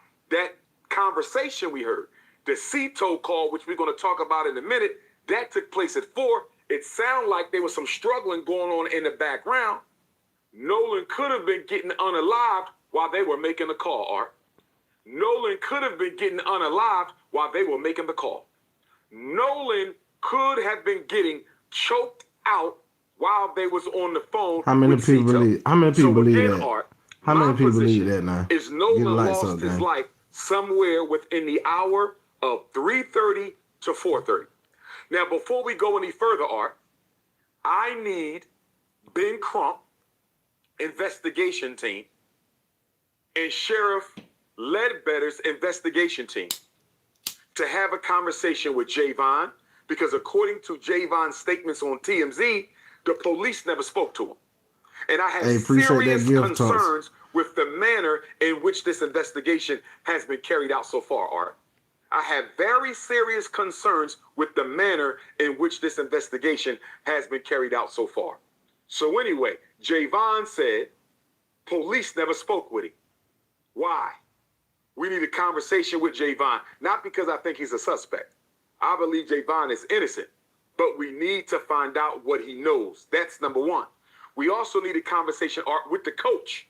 Who is this coach that Sister Christine said contacted her and told her he had a conversation with Nolan on the island between 2:30 and 3:30? We need to find out what he knows. And according to Katie's sister, she is already cooperating with the authorities. But here's why those three got to be spoken to, Art. Not only so we find out what they know, Art, but Did they see each other I appreciate them gifts, during their conversation Tasha with Nolan? and Levant. Because Javon, if you was talking to Appreciate them Nolan gifts, and left gang. him at 3:40, and if Katie was talking to Nolan sometime between 3 and 4:30, and if the coach was talking to Nolan between 3:30 and 4:30, Art, at least two of you should have ran into each other. Did the coach see Javon? Did Javon see the coach? Did the coach see Katie? Did Katie see the coach? Did Katie see Javon? Did the coach see Katie? Art, if all three of them are saying they saw Nolan for the last time, roughly within the same hour, hour and a half, Art, did y'all run into each other? Let me tell you why I'm asking this question, Art. And I'm not throwing no shade at my brother Javon. I like Javon. I'm not throwing no shade at Miss Katie McCormick. I don't know her. I'm not throwing no shade at the coach, Art. But the reason I need to know why all y'all put y'all time within the same frame, and you may have not possibly seen one another, Art, are you guys keeping yourself out of the window of witnessing this crime by saying you didn't see him after 3:30? I want you to follow what I'm saying here, Art. It's kind of interesting that they all saw him last at 3:30, not after 3:30. Javon 3:40, roughly 3:30. My point is, Art, for all three of them to have the same exact time, if they did not see each other at all during these conversations with Nolan, are they pushing up the window of time during which they saw Nolan so they cannot be included in this investigation as a witness to a crime? In other words, Art, I don't think Javon had nothing to do with it. I know he didn't. But is he saying he saw Nolan a little earlier than he saw him so he can't be pulled into the investigation? I don't think Katie had nothing to do with the crime.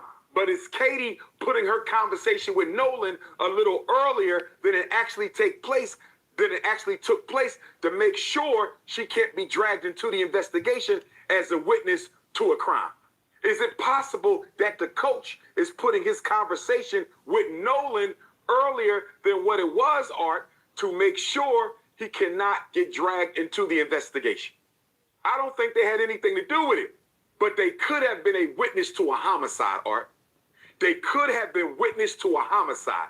If they did not see each other, if none of those three people, the coach, Javon, and Katie, if they did not see each other at all talking to Nolan, if none of them saw each other talking to Nolan, at least two of them are lying about the time they last saw Nolan. Are you following me, Art? All I'm saying is I have my suspicions as to whether or not this convenient 3:30 cutoff window, I have my suspicions that this convenient 3:30 cutoff window may have not actually been the time they saw Nolan. They may have saw Nolan closer to the time he lost his life. Now stay with me, Art. I want to back up for a minute. And I want to say this to Brother Elmore, Nolan's stepfather. And I want to say this to Coach Tracy, who I believe was one of Nolan's coaches. Brother Elmore, the stepfather, and Coach Tracy, the coach, both said on national television, Art, that they don't think race played a role in this at all.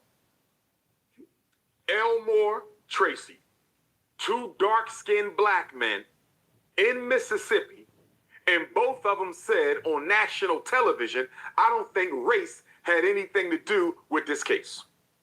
I am disappointed in Brother Elmore. I am disappointed in Coach Tracy. How dare you help these young people avoid the Matthew Shepard and James Byrd Jr.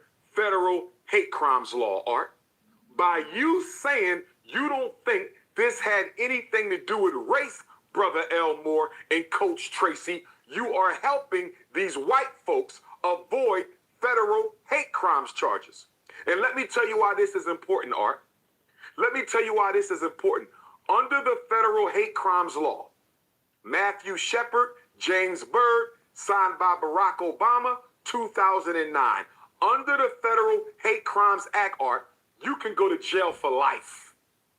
You can go to jail for life under the Federal Hate Crimes Law. So if you can go to jail for life under the Federal Hate Crimes Act, Art, why is Nolan's stepfather and coach telling white folks they don't think it had anything to do with race? Brother Elder, I still love my brother, Coach Tracy. But would y'all please watch what comes out of your mouth during this investigation? Because you are undermining justice for Nolan. I hope you're listening, Brother Elmore. And I hope you're listening, Coach Tracy. You are undermining justice for Nolan by saying you don't think race had anything to do with it. How in the hell do you know? How do you know if race had anything to do with it? How well do you know these young people? It was 30 of them, Art. It was damn near 30 white youth spread across 3 boats. How many of them did Elmore know? How many of them did Coach Tracy know? So how are you going to go on TV and say, I don't think it had anything to do with race? Why are you helping them avoid accountability for what they may have done? I don't know if they did it, Art. You don't know if they did it. They don't know if they did it. And they definitely don't know if it was motivated by race. What they should have said, Art, is what Javon said. And that's why I like the young brother Javon. That's why I like that young brother Javon. His mother, Sister Tashima, shout out to you. You raised a good kid. When TMZ asked Javon if he thought it had anything to do with race, Art, when TMZ asked Javon if he thought this had anything to do with race, he said, what? I don't want to answer that question. I don't want to answer that question. Perfect answer. Perfect answer. Or, Art, they could have said, I don't know. Nolan's stepfather could have said, I don't know if it had anything to do with race. Coach Tracy should have said, I don't know if it had anything to do with race. But to say you don't think it had to do with race when he was the only black boy across 3 ships? Are you out of your mind? Why would you say that and help them avoid the Federal Hate Crimes Act? Javon gave a better answer than those 2 black men. Javon, a child, gave a better answer than those 2 black men are when he said, I don't want to answer the question. And shout out to Javon, Art. He's intelligent. You know why? Because by saying, I don't want to answer the question, he answered the question. Of course, race has something to do with it. This is the United States of America. Race has something to do with everything involving black people. The country was built on the backs of black people. Do y'all believe that? Do y'all believe that in chat? Y'all put in chat if y'all believe that. If y'all with Dr. Umar, put it in the chat. Overrepresented in the unemployment line. Y'all let me know. The poverty line. Of course, everything in this country has to do with race. And I'm disappointed in us, Art, that we are so afraid to call racism what it is, that we literally got people asking us, when a white person takes the life of a black person, do you think it had anything to do with race? When a police officer takes the life or shoots a black person, do you think it had anything to do? What kind of idiotic gaslighting question is this, Art? All white people are racist. All white people are racist. So we can stop asking if it had anything to do with race. If it's black and it's white, it has something to do with race because all white people are racist. That's just how it is. Now let's get back to this. Hold up, gang. Before we deal with the infamous Cito call, Art. Uh-oh, the Cito call, gang. I got a few questions for Warren. Let's go. We'll get to the interview, too. That infamous Cito call, Art. And I want to deal with Sister Tashima and Sister Christine's visit to Warren's home to get Nolan's cell phone. I want to deal with them too in a minute, but before I go there, I got a couple questions for Warren and his white friends. Nolan's best friend, and Warren even called Nolan his brother, Art. He even called him his brother. He said they spent the night together before they went out to White Devils on Island, Art. The night before, July 3rd, they stayed in the same home. How do you stay in the same home with somebody, Art, and leave them on an island? How do you sleep in the same house with somebody July 3rd and then leave them on an island July 4th? But I got a few questions for Warren. No disrespect. I'm not saying he's innocent. I'm not saying he's guilty. But I got a few questions for you, Warren. Since you could sit down and interview with Officer B.T. Coon, I need you to sit down and interview with Dr. Umar Ifatunde. So that you can sit down and interview with Officer B.T. Coon, I want you to sit down and interview with Dr. Umar Ifatunde. My first question to Warren. You said that Nolan is a best friend of yours, that he's like a brother. I have a question.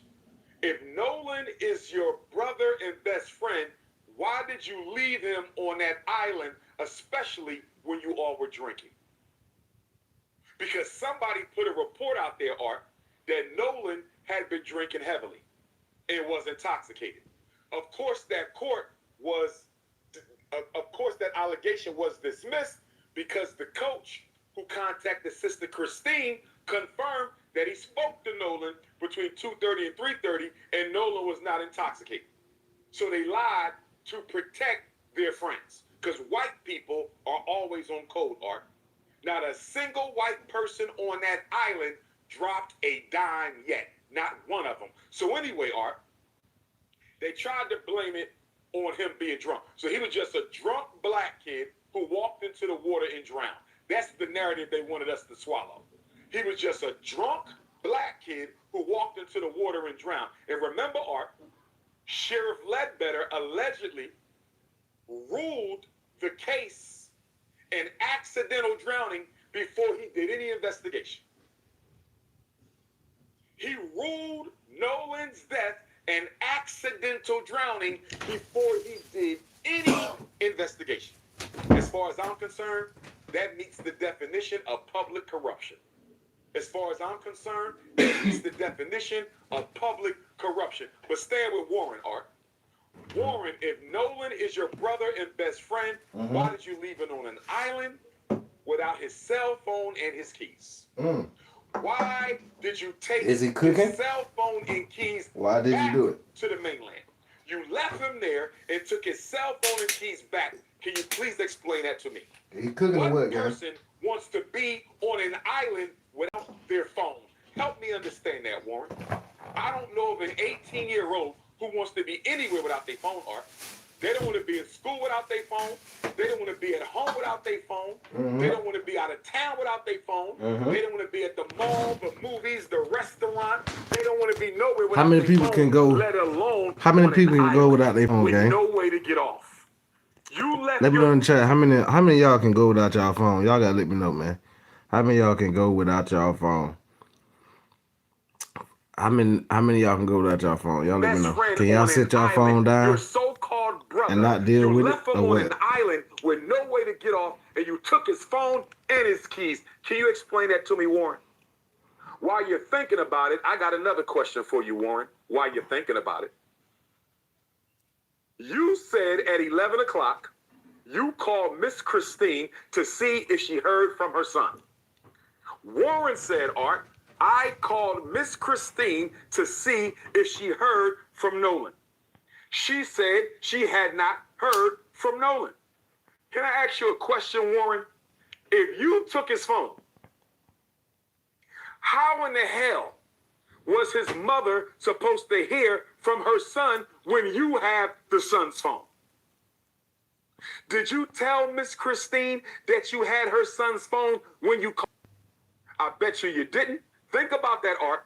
He called the mother and asked if she heard from her son. But he knows she didn't hear from her son, Art, because he has her son's phone. How can the mother hear from Nolan when you have Nolan's cell phone and you left him on an island? And I bet you didn't tell her you had his phone. Because if she knew you had his phone, Art, she would not have had to use Life 360 to find the phone. If you had his phone and you called her at 11 o'clock to see if Nolan was okay, Why didn't you tell Nolan's mom you had his phone? Why did my sister Christine and my sister Tashima have to use Life 360 to find their son's phone? Because you playing games. You playing games. You playing in our face like we stupid. That's what this is. I don't know if he did it, Art, but he damn sure knows who do. I allege and I believe that all 30 of those white kids on all 3 of them boats know exactly which one of them did it, and the rest of them are covering it up. And guess what, Warren? And the rest of you 30 white kids on those 3 boats, let me explain something to you. Federal hate crimes law, you can go to jail for the rest of your life in case nobody didn't tell you. Federal hate crimes law, you can go to jail for the rest of your life in case nobody told you. Guess what? The Emmett Till Anti-Lynching Act, you can go to jail for up to 30 years. And if Nolan was unalived by more than one person, that constitutes a lynching. That constitutes a lynching. So you can go to jail for up to 30 on the Emmett Till Act. You can go to jail for life on the Matthew Shepard James Byrd Hate Crimes Act. And in the state of Mississippi, Art, if you are an accessory after the fact, not accomplice. Accomplice means you participated in the murder. Accessory means you helped cover it up afterwards. If you are an accessory to the fact, after the fact, Art, you can go to jail for up to 20 years, Mississippi law. So they can go to jail for up to 20 years, Mississippi law. Accessory after the fact, you helped to cover up the crime. You can go to jail for 30 years on the Emmett Till Anti-Lynching Act because more than one of you probably participated in Nolan's unaliving. And under the Matthew Shepard James Byrd Federal Hate Crimes Act, Art, they can go to jail for life. And this is why I need Nolan's step pop and coach to watch what comes out of their mouth and stop trying to help these white kids avoid accountability for what they did to Nolan. Because if the tables will turn, white folks are not going to try to help your child avoid any accountability. So stop the... Now, another question I have for Warren. You said you and Nolan been friends since 8th grade. Since 8th grade, Art. But Sister Christine says she don't know none of them kids really, Art. She don't know them white kids. So help me understand how you are Nolan's best friend, friends since 8th grade. You called him your brother. Y'all spent the night together July the 3rd, the morning before y'all went to White Devil's Horn Island. And his mother don't even know who you are. And you said out your own mouth that y'all never hung out at Nolan's house. So how are y'all best friends? I had best friends growing up, Art. My mother knew who they were. Who has a best friend that they mom don't know about? Help me understand that. A best friend and the mom don't know him? It sounds suspicious. How many people Why in the didn't chat? you How many people in the chat got a best friend y'all parents don't know about? Let me know in the chat. Let's go.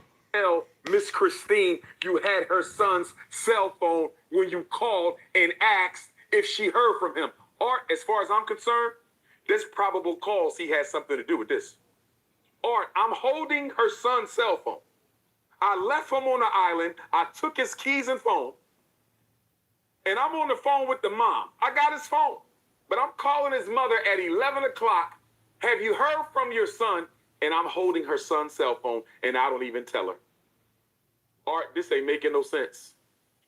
This ain't making no sense. And I want to know from Sheriff John Ledbetter, Art, Jackson County Sheriff, you don't have probable cause just off of that alone?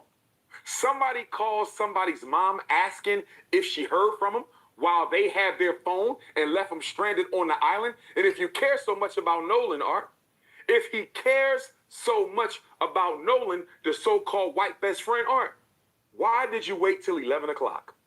Y'all left the island 4:30. Y'all left the island 4:30. If you care so much about Nolan, why are you not calling his mother until 11 o'clock? It's pitch black outside at 11 o'clock, Art. It's pitch black. It's almost midnight, and you wait till 11 o'clock to call his mom and ask her if she heard from her son, but he's supposed to be your brother and best friend. Listen here, Warren. I was born at night, but I wasn't born last night. I was born at night, but I wasn't born last night. And then I have a question for his dad, too, Art. I don't know if you know this, but his dad has started an online fundraising platform for Warren and two of his friends. I think they raised $160,000 so far. $160,000. Nobody has been arrested. Nobody has received a warrant. Nobody has been indicted. Nobody has been charged. Art, if you are innocent, why are you raising money online? You ain't been charged with a crime at all. The state of Mississippi is doing everything they can to make sure y'all don't get charged with anything. So why are you raising money online? Why did y'all cancel your social media? Why are y'all lawyering up? They hired Donald Trump's lawyer, Art. One of Donald Trump's lawyers is now the three of their lawyers. If you innocent, what you need Donald Trump's lawyer for? If you're innocent, what you raising $160,000 for? It sounds like y'all getting ready to defend yourselves. That's what it sounds like to me. It sounds like y'all think the truth is going to get out really, really soon, and y'all want to be prepared for it. Again, Art, I'm not saying he did it, but I definitely believe he knows who do. Now, we're going to get to this call. But before we get to this call, Art, I'm going to ask a question of Benjamin Crump. Attorney Benjamin Crump. I met him twice, Art. I met Benjamin Crump the day before I graduated with my doctorate at an Urban League conference in New Orleans. I presented at a workshop at the Urban League conference in New Orleans. This is July of 2012. And I flew back to graduate and get my doctorate in clinical psychology.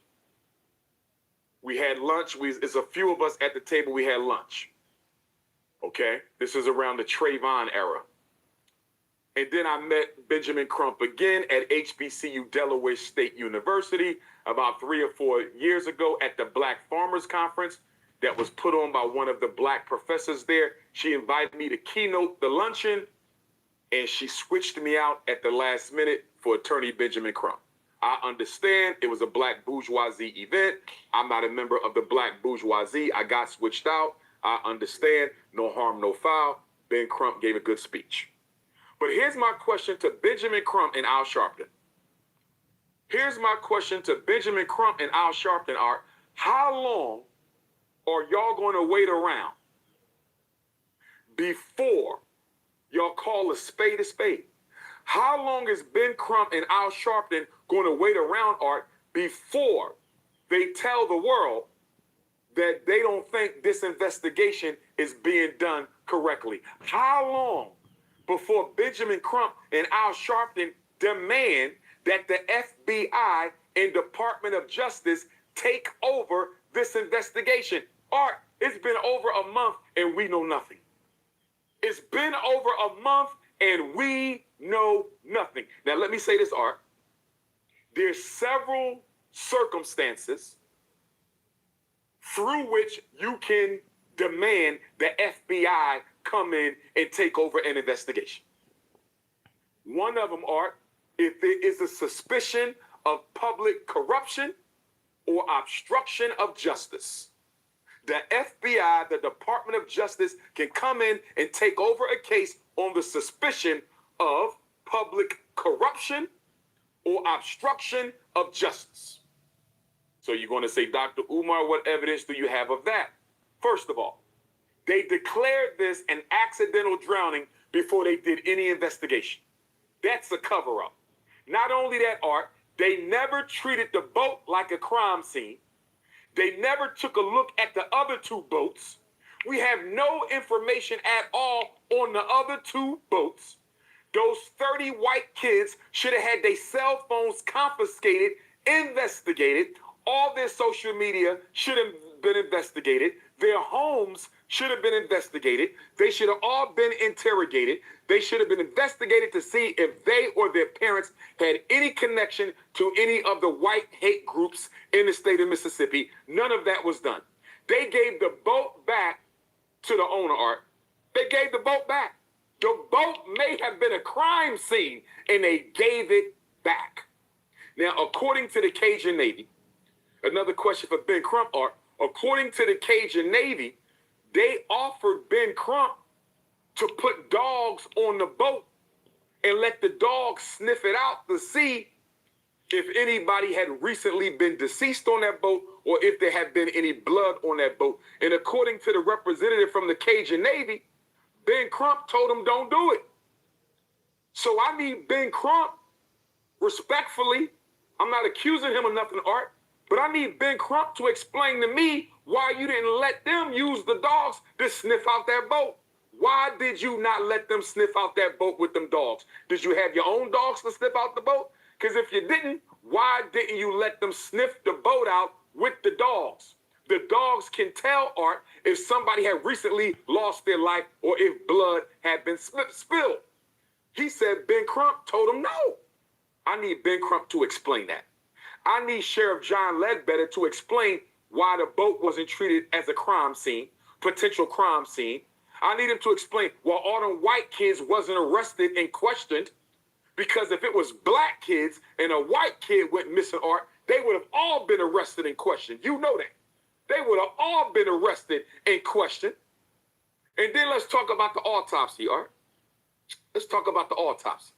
So the Mississippi State Medical Examiner, they do their autopsy July 7th, right? July 7th. And then Nolan's mother requested an independent autopsy, as she should have. They send Nolan's body to Washington, D.C. When the black medical examiner gets Nolan's corpse, Art, the throat tissue and the lung tissue is gone. How is he supposed to determine if Nolan died from being choked out or if Nolan died from drowning if he don't have the throat tissue or the lung tissue, Art? How is he supposed to do his job and y'all didn't send the throat tissue or the lung tissue? And nobody has explained yet whether or not the medical examiner in D.C. is ever going to get the throat tissue or the lung tissue. And I personally believe, Art, I personally believe Nolan was deceased before he hit the water. I believe Nolan was deceased before he hit the water. How many people believe that? How many people believe that? And the reason they held on to the lung tissue is they didn't want nobody to know that Nolan was murdered before he hit that water. They get Just to like Emmett get Till 200 likes, was gang. We at murdered before 137. he hit that water. What Just a super like chats and Dr. Gil said. brother, Support the A.D. platform King for me. It's was savage. murdered Let's go, before gang. he Y'all hit support that the platform water. for me, Remember, gang. Art, when It's savage, Dr. man. King's brother was murdered, Reverend A.D. King, they found him in a swimming pool. They ruled it a drowning. And then one of the paramedics said what, Art? One of the paramedics who took Dr. King's brother out the pool, Art, said he didn't have no water in his lungs. The paramedic said he didn't have no water in his lungs, Art. And plus, A.D. King, just like Nolan, A.D. King, just like Nolan, was a great swimmer, Art. Was a great swimmer. They kept them lungs, I believe. They kept the lungs, Art, because they knew that those lungs would have provided evidence of the fact that Nolan may have been deceased before he hit that water. They kept the throat because it may have shown some trauma that Nolan may have gotten choked out. And then you got the red substance around the back of the head that the DC medical examiner discussed. We don't know if Nolan got hit in the back of the head. We don't know if the blood simply drained to the back of the head. But here's the thing, Art. They say Nolan was found face down in the water.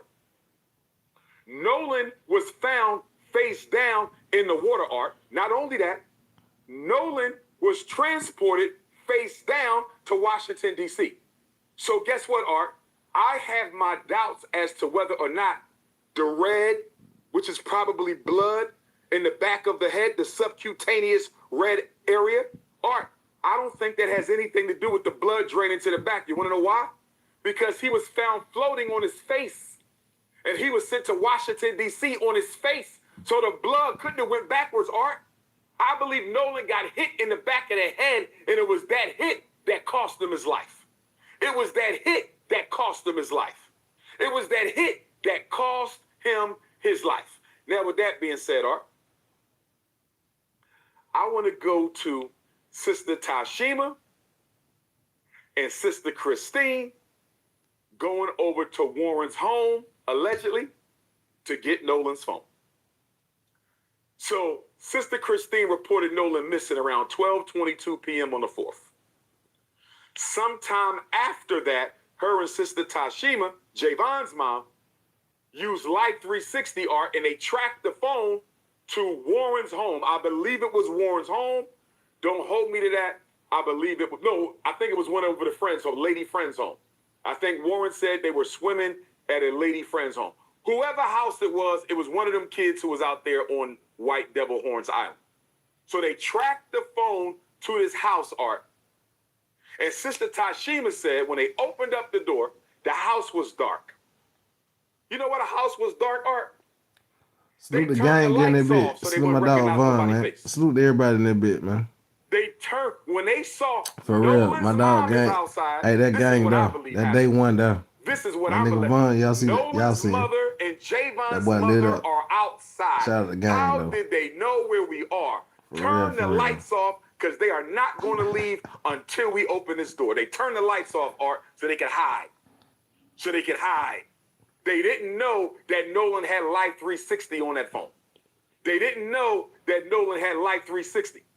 Now, Sister Tashima said, Art, it took them 15 minutes to bring the phone.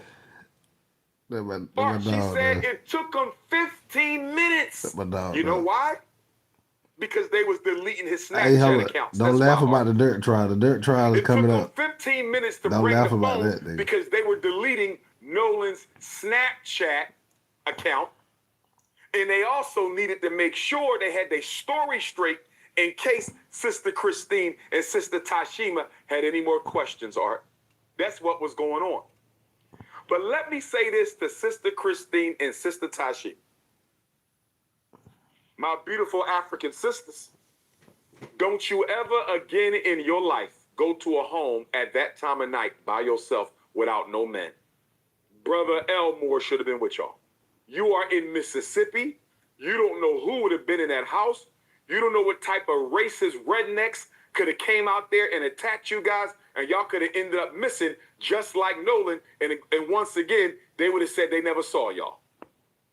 And once again, they would have said that they never saw y'all. So please don't do that again. I know you was looking for your son.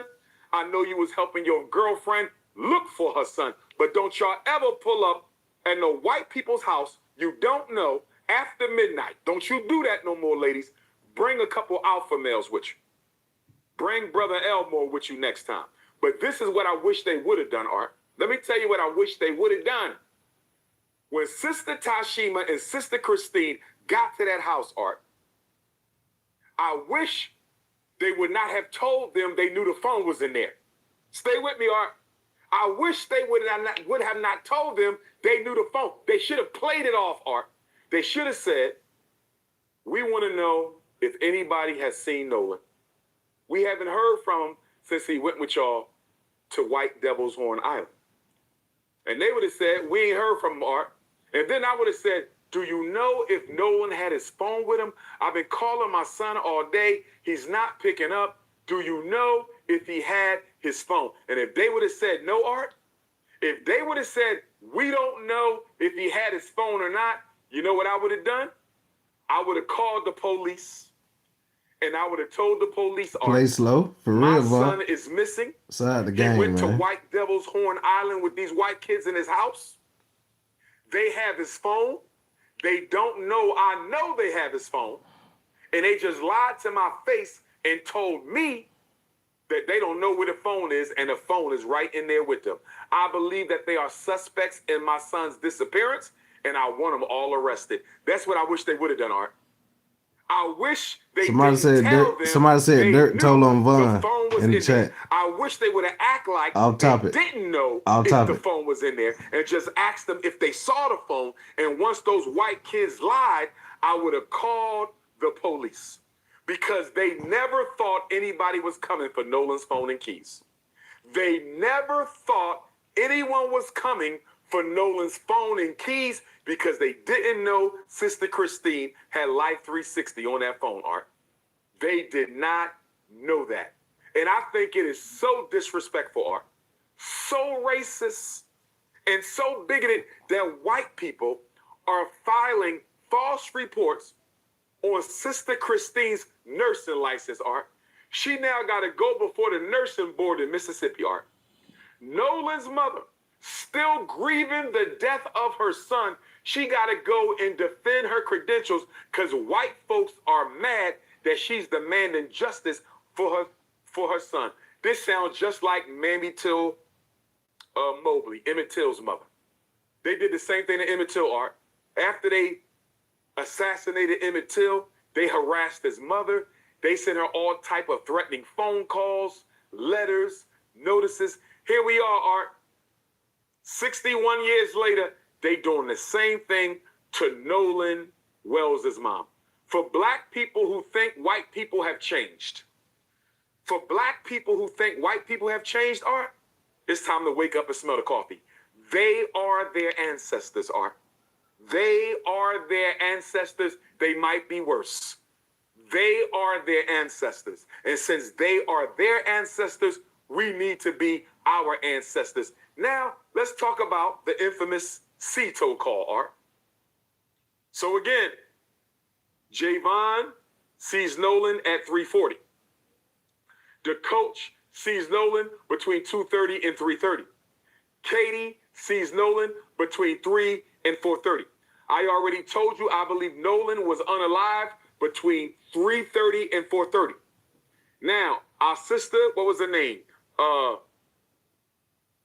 Jacqueline Brentley or something. Jeanette Brentley, Jacqueline Brentley. Forgive me, sister, for mispronouncing your name. But our sister, who is an audio engineer, Art, she went through the laborious process of cleaning up the background conversation during the infamous Cito call. She cleaned up the background audio during the infamous Cito call, Art. And during the infamous Cito call, Art, according to her cleanup, it sounds like they were trying to clean up an unaliving of Nolan Wells. You hear people saying things like, is he still alive? Did you unalive him? Is he okay? People are shocked, asking questions. Is he still breathing? If that tape gets corroborated, all the white young folks on those 3 boats need to go to jail, Art. They need to be charged, all of them. Whether you committed the crime, whether you was an accomplice to the crime, whether you was an accessory to the crime. Whether you committed the crime, first-degree murder, whether you was an accomplice to the crime, you helped them carry it out, whether you was an accessory to the crime, you helped them plan it, or you helped them cover it up, Art, because I'm having problems.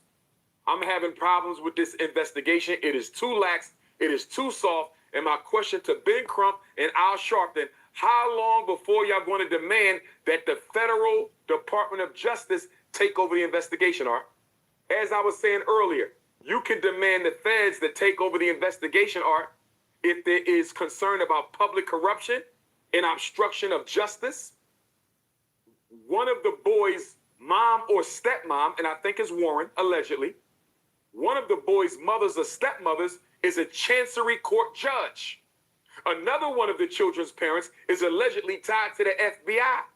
So, Art, if their parents are tied up in the Mississippi state power structure, if these children's parents are tied up in the Mississippi state power structure, you know damn well Mississippi. Everybody hit the like and sub button for me in here, gang. Kids guilty of anything. Donate to the platform, hit the super chat and give us for me. Mississippi does not Turn that bit up for me. of helping black Let's people go. find justice against Turn white that bad boy up people. for me, That is gang. not the history of Mississippi. It ain't the history of Arkansas. It ain't the history of Texas. It ain't the history of Louisiana. It ain't the history of South Carolina, Georgia, Florida, or none of those states. So why is it Ben Crump and Al Sharpton calling for a federal investigation? That's number one.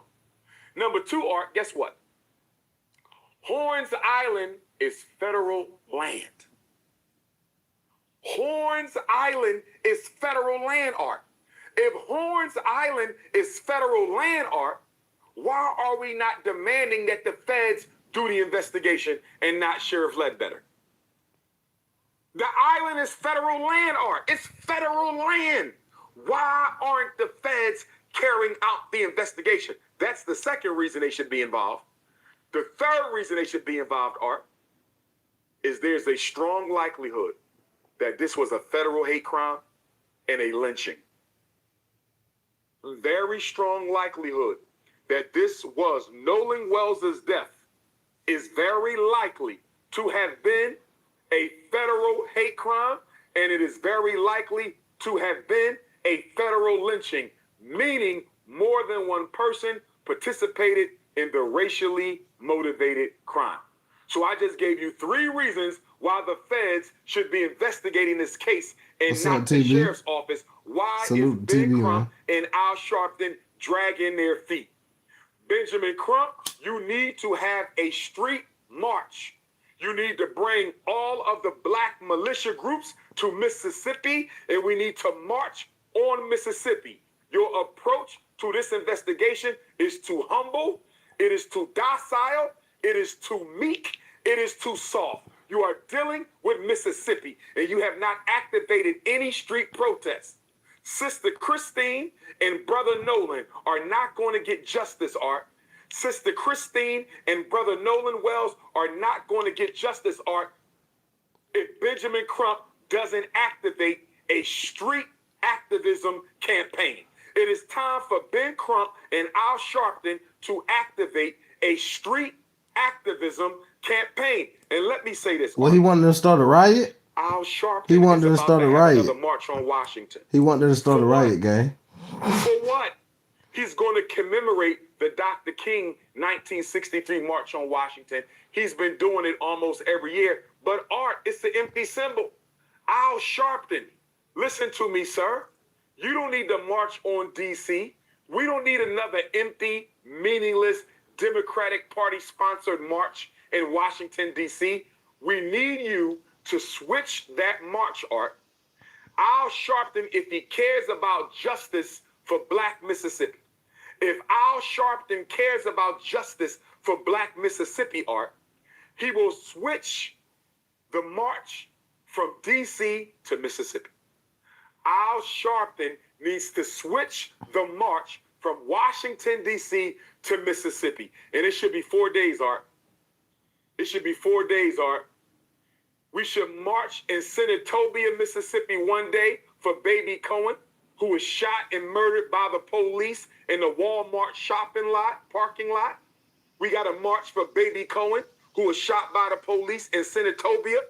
We have to march in Cleveland, Mississippi for our brother Trey Reed, who was unalived September 15th, 2025, hanging from a tree on Delta State University campus in Cleveland, Mississippi, September 15th, 2025. So we need to march in Cleveland, Mississippi. We need to march in Senatobia, Mississippi. We need to march in Jackson, Mississippi, because what just happened in Jackson on Monday, Art? A black woman, 28, 29 years old, Tasia Fortune, was found hanging from a tree. Monday, Art, 4 days ago, a black woman was found hanging from a tree in Jackson, Mississippi. And check this out, Art. They said her corpse, her body, had been hanging from the tree for 3 to 4 days, Art. 3 to 4 days, her body was hanging. It gets worse, Art. It gets worse. They said they had to use a ladder. They had to use a ladder to go up on the tree and get our sister Tasia down. And guess what the Mississippi State Medical Examiner ruled it, Art? Guess what she ruled it? The same thing she ruled Trey Reed's death as: suicide. Let me ask you a question, Art. How many black people you know hang themselves? All right. When he said that, I have to hold up. Wait again. And you say that they'll get into who he really talking about though. He kept bringing them up. He kept just bringing them up. Let's get into him right quick. Let's get into him right quick. Man, let's get into him right quick. Might as well. Why not? To him, cause he keep bringing them up. Oh dang! I just seen him just then. He keep bringing them up. He keep bringing them up, gang. So why not? Why not bring him up real quick? Why not bring him up? Let him talk for a minute. So He I want want to to take up talk that for a much of your minute. time. Nolan Why not? Williams, for the people that's unfamiliar with that case, can you break that down? Certainly. Say somebody called Taylor. Nolan Wells was an All right, 18-year-old we'll play Tatum after black this one. teenager We'll who, play Tatum after on this one, 4th man. of July, was I seen celebrating somebody with say his it, Tatum. friends, We been and he playing went out Tatum. on Horn Let's Island. go. Let's hear my boy. Let's went hear him with out. his 3 other friends, at least what we have in the photograph. And We need to really they get into were that interview. young white teenagers. He was the only black teenager. And I haven't watched the final interview, to be real. I watched a little bit of it. That was they it. all came back home safely on the 4th of July, but Nolan Wells did not come home. I be working, man. His I be trying to catch up with all this stuff. families announced that he was missing. They were, out of their mind with concern. And then his body was found washed up on shore 2 days later, face down, dead. And so then everybody started to try to say, well, what happened? When you look at the videos, there were 300, 400 people out there. And what we've been saying, somebody knows something, somebody saw something. There was a young lady named Katie who said that, she was talking to Nolan, but then he got back on the boat with the people he came with, or got back on the boat with the boys. And the boys who were on the boat with him said, Nolan said he was going to stay behind with Katie, and that he was not going to go back with them. One of the things that has been bewildering is the fact that if he says he's going to stay behind, why does an 18-year-old get their cell phone?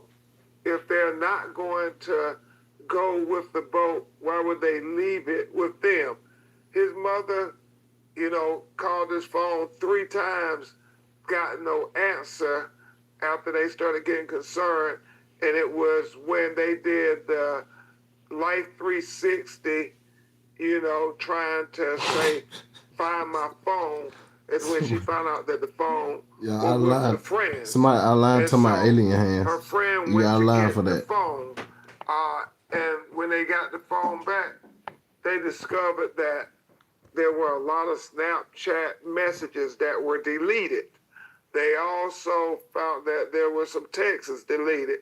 So that was very concerning to them as they're trying to figure out, what happened to my child? Our child is dead and we have no answers. Nobody's telling us anything. And so it became just an incredibly painful ordeal for them trying to find out what happened to Nolan Wells. And then America became engaged in this matter because it wasn't adding up to anybody. He says, I'm going to stay behind, but he leaves his cell phone. He doesn't have his car keys. Well, if he's staying behind and you don't have any of that information, people are saying, did he stay behind? And so that becomes a question. And, obviously there's this CETO audio that comes out that people have did forensic audio engineering on it to try to see what was being said on the audio recording of the CETO kind of 911 type call. And it's in that call that people say they hear certain things. We have retained audio engineering experts to be able to decipher and to render expert opinions on the validity of the CTO 911 audio that seems to suggest things about the presence of Nolan. And so we are trying not to speculate, we're trying to investigate, but we are asking questions that don't add up to us. And that's what everybody's been doing, because everybody says, how can this 18-year-old college football player who's in tip-top shape just go missing and nobody knows anything? Nobody's seen anything. And the sheriff was saying, hours after he was discovered, his dead body, they claimed that, that no foul play, accidental drowning is what they suggest. And his family are saying, we can't accept that when you make that conclusion without doing no investigations. And so what they want is a full, impartial, fair investigation into what happened to Nolan Wells. In our community, we see people investigated very zealously. And so we want the same thing for our children. We want them to zealously investigate this matter just as if they would if the roles were reversed. And that's what I think has people in the minority community saying, hold on, we want to know what's on everybody's phone. We want to know social media, because all of that could become very relevant information as to what happened to Nolan Wells. Correct me if I'm wrong, but the woman that Nolan was hanging out with when he was at the island, Katie, her sister, Gracie, came out and said that Nolan intended to go back to the mainland with his friends, right? Yeah, there seems to be a conflict in what they're saying. They said he stayed with the young lady. The young lady said, no, he got back on the boat. So, that seems to be one of the biggest issues that everybody is trying to figure out, as well as the independent autopsy where he had red discoloration at the back of his brain that was found in the second autopsy, and also the fact that the initial state medical examiner kept possession of Nolan Wells' throat, and we don't know why they. Our pathologist, Dr. Roger Mitchell, said when he was the chief medical examiner for the city of Washington, D.C., that they normally would do that it wasn't uncommon if they suspected that there might be some fracture or some compressions to the throat. So after y'all did the autopsy, from what you know, what do you believe that was on the back of his neck? We can't speculate.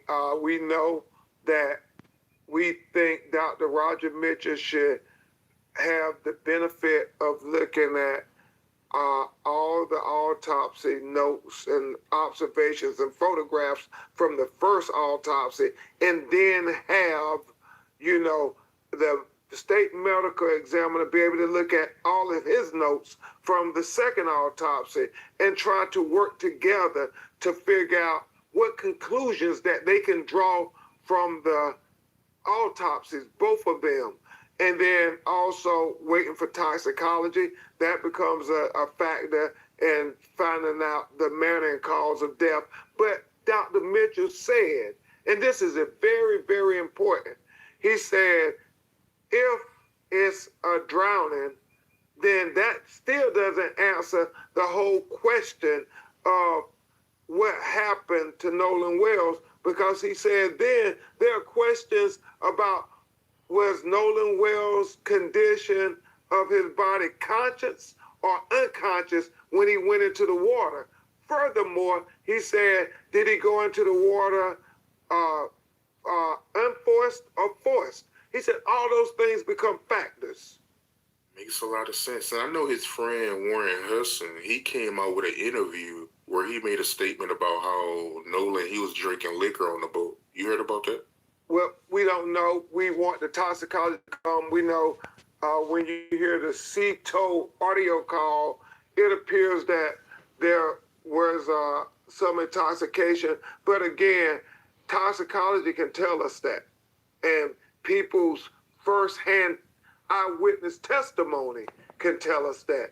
We want answers. You know, as I've said over and over again, I am for truth, no matter who it implicates or who it exonerates. I am for justice, no matter who it convicts or who it acquits. And I am certainly for transparency so all of us can see and we can have trust in the system that this was a fair, impartial, and complete investigation. That's what everybody would want if this was their child. And I don't know if this is true or not, but I've been hearing this going around that Nolan Wells' mom is getting threats. Yeah, it is. There are a lot of sick people in this world. She's a nurse, and she hasn't gotten negative reviews in her career, but since she has been standing up and speaking out saying, we want answers, we want to know what happened to our son, somebody knows something, we're fighting for our son to get justice. We don't think that he would just drown and nobody would see anything. And for that there, I mean, she's been getting attacked at her job, saying she's not a good nurse, that she's been getting negative reviews. And it's very troubling because it just adds to the trauma that they're having to deal with after losing an 18-year-old son and having no answers about why your son is dead. I mean, he was preparing for his football season. He was doing phenomenally well. He said this was going to be his year. His father, who also was an athlete, they were focused in on this, and now they're having to answer to his little brothers. Why is our big brother dead? Yeah, and I'm hearing that she even receiving hate mail. Oh man, they're getting all kind of attacks and threats, and you know, obviously, it's just a shame before God. We come and we start trying to fight for the life of this young black child and to get answers, and then we get threats and death threats and attacks and hate mail and all this stuff.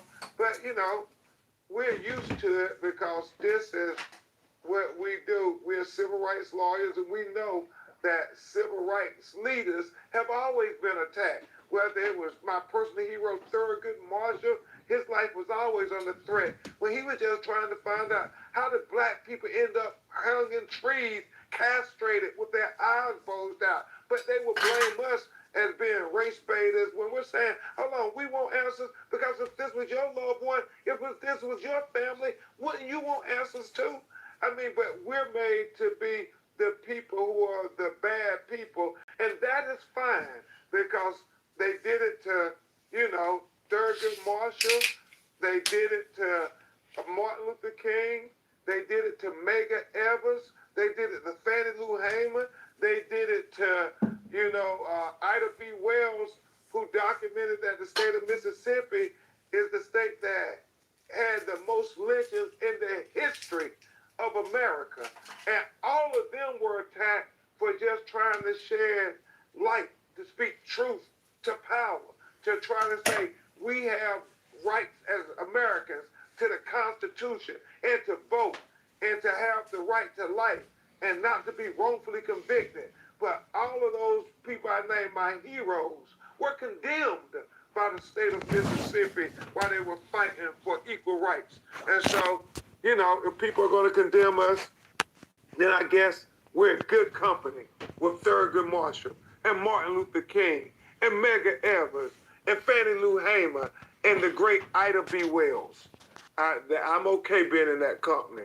My ancestors fought for us to be able to have a voice and speak truth to power. And shame on us if we don't speak truth to power when we have all of the education and legal acumen and resources to be able to go give a voice to those who don't have a voice, to be able to help fight for marginalized people, to help fight for what my grandmother called the least of these. Shame on us if we don't stand up and fight for them, because our ancestors fought for us. And you receiving threats too, right? Oh man, they're making all kind of attacks and threats on me and Reverend Al and anybody else who's standing up. But we're used to that. That's just a distraction, you know. And we won't ever let them distract us. We're singly focused. We're on a ferocious search for the truth of what happened to Nolan Wells. And hopefully everybody who claims to have known Nolan or befriended Nolan, hopefully they want that same truth. They like, we want to fight to show what is the truth, the whole truth, and nothing but the truth as to what happened to Nolan Wells. I want to go back to Nolan Wells' cell phone, and you can correct me if I'm wrong, but Nolan Wells' mom had no idea that his friends had his cell phone, right? She had to use an app to find out? Well, she used the Life 360 app to find out where the phone was located. Yeah. Well, she called the phone 3 times and no answers, and she used the Life 360 app to find out where it was at. So she's suspicious because of those things, because she's saying, my son, they don't believe would have just stayed back because they said that was uncharacteristic of them. And then they're saying, and they don't think their 18-year-old son wouldn't have stayed back on the island without his cell phone because he has no means of communications. So those are the things that to them are very questionable. And as we say, they're not adding up. So it's those type of things that we're trying to get to the bottom of. Because, man, when our 18-year-old children and our children end up unalive in very questionable ways, a lot of times they just sweep it under the rug. I mean, you never find out what happened. And I think that's why so many people with this Nolan Wells case are engaged. I mean, you just think somebody had to see something. Somebody y'all hit that like and sub button, family. Let's get the 300 likes, gang. I mean, support the platform. So hit the super chat, hit the gifts. Nobody. If you can't, hit the cash out. It's pinned at the bottom of the screen. It's a drowning. Nobody sees them go in the water. Nobody tries to help them. I mean, it just doesn't add up, is what we're saying. The fact that I was very grateful to his parents, Christine, his mother, his father, Elmore, using the attention that they've gotten to help bring attention to other tragedies that were similar, where 18-year-old black boys end up being unalive, and there's so many questions about it. One such is Daniel Irvin, that happened outside of Dallas, Texas. He, within 3 months of 4th of July, got picked up by his friends to go on, I guess, a fishing trip. He was the only black kid amongst them. I guess he allegedly accidentally drowns. And instead of his friends saying that initially, they threw away his cell phone, threw away his clothes, and deleted all of their text messages with him. Now, his mother and their family are going out of their mind, his mother, Tamika, about where is my son? And the police don't seem to be helpful initially, which is an issue when black people go missing. It's not seem to be taken as serious. And we have a whole pattern of that where black people saying, you aren't concerned about missing black people like you are missing white people. And so his mother's begging them. And she has all the receipts where she's trying to get them to go search for her 18-year-old son, Daniel Irvin. And so it's 4 days later, after, I mean, it's becoming a big deal, like what happened to her 18-year-old son.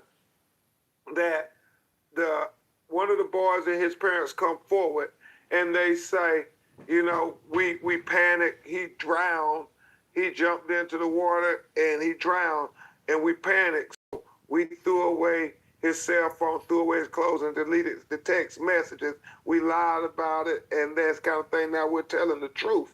And his mother is still not believing because she's saying, my son was on the high school swim team.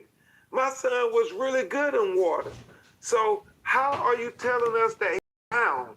I mean, if you lied about and deleted text messages with you, you lied about throwing away his clothes, you weren't honest about that. You were not honest about his cell phone when you threw it away. So how can I believe you when you say, I'm telling the truth about him drowning? I mean, it's just troubling, man.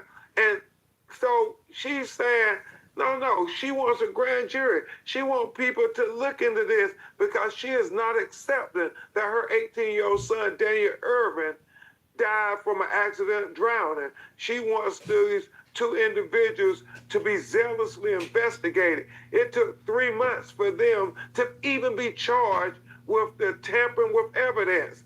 Even after they came and confessed that they threw away his cell phone and his clothes and deleted messages. So that's what we're fighting for, is answers to how our children, these 18-year-old black boys, became unalived.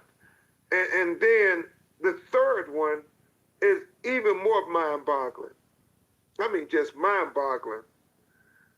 Tyler Smith in Lexington, Kentucky, also on 4th of July, was at a 4th of July house party. He's the only African-American black kid there.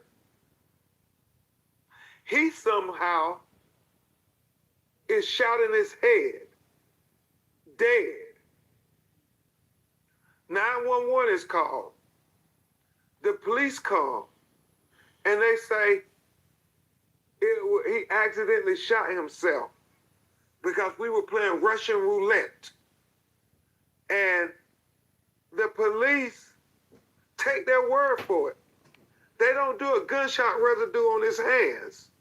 I mean, it's like investigation forensics 101.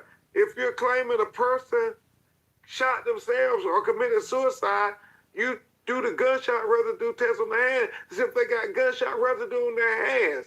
But they told his mother and grandmother they didn't need to do that because they were playing Russian roulette. I mean, it's crazy. But it gets even worse. They say this is the gun he shot himself with. The police take it. They do an analysis. And then they come back and say, well, the cases that we found don't match the gun y'all say he shot himself with. So then the mother and grandmother say, yeah, I have to investigate everybody who was there. And they do that. And then after 7 days, they go to one of the young men's house and they surround it. And then he comes out and he volunteers that, well, this is that gun here. And they match it up and they show that this is the gun that killed Tyler Smith. Now imagine that. Imagine that. This is a person that took a gun away from the scene of the killing. I mean, and they only charge him with tampering with evidence. And his mother, his grandmother, and their family of Tyler Smith are saying, you're not going to charge them with the death of our child? I mean, if they didn't do nothing nefarious, why would they take the gun from the scene?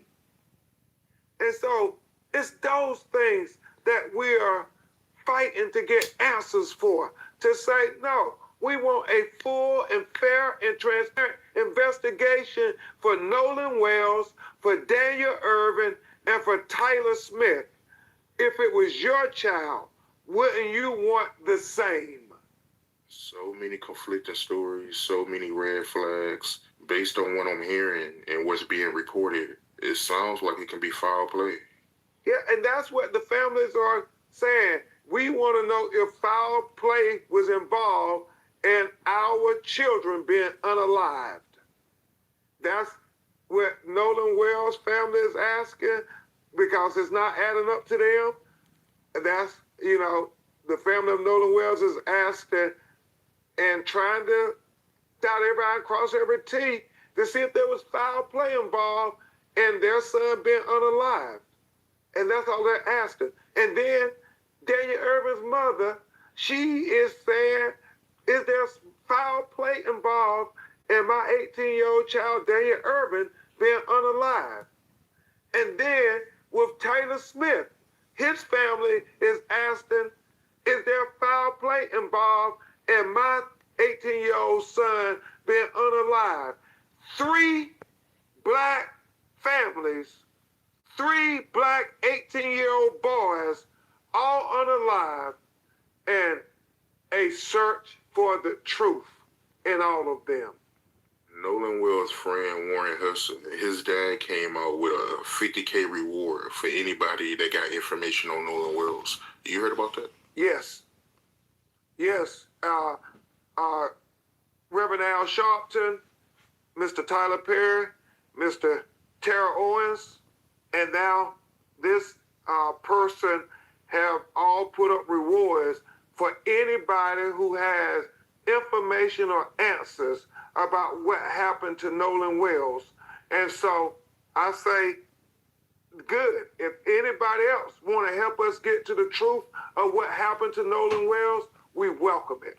Because that's all his mother and father have been saying from day one. You personally, with all the information you know, what do you personally believe happened to Nolan Wells?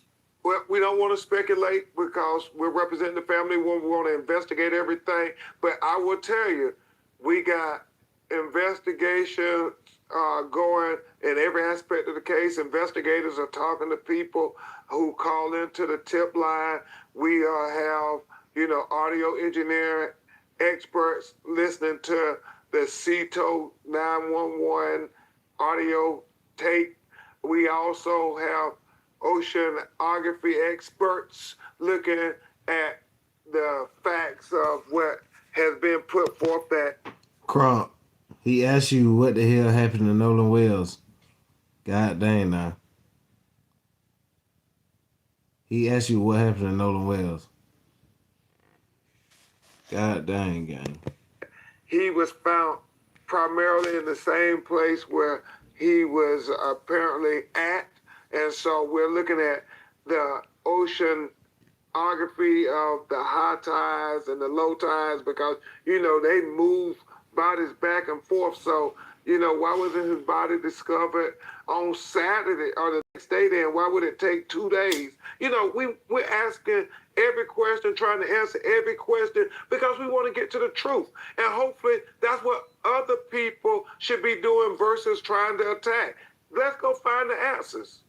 So my thing is this. I know Snapchat, it got its own rules, and after 24 hours, they delete the post, but it got to be some kind of way y'all can still get content, right?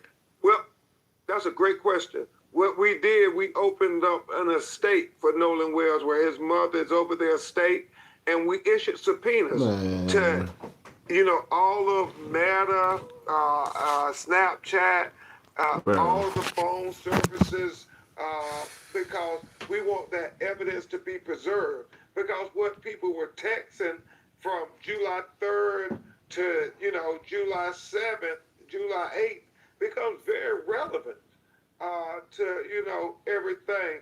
I mean, young people text and social media, what they were saying may help lead to some information that we can glean to some conclusions on certain things that happened on that night and in question that whole weekend. So that's what we're trying to do. We're trying to be thorough in our investigation. Because it still got to be there, even though it's not on Snapchat no more. They still got to have it, right? Well, that's the good thing we believe about technology and digital footprints. You can always go find it.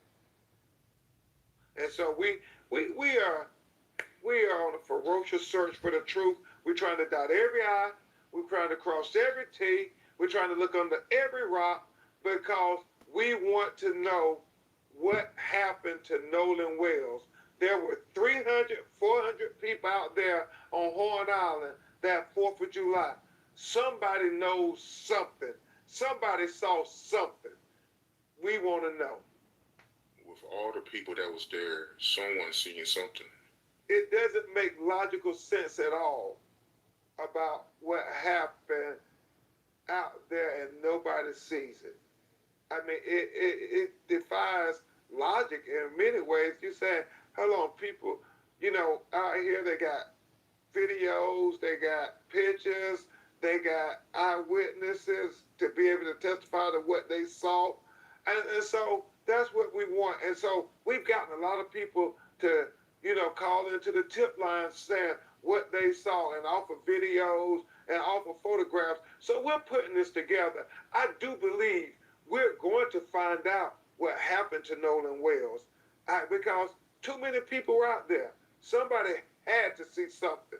And all we're saying, the reason why we're trying to keep this, in the stream of public consciousness and public facing, because we know through history, if we don't keep ringing the alarm, they just sweep it under the rug. They sweep the death of our children right under the rug as if their life didn't matter at all.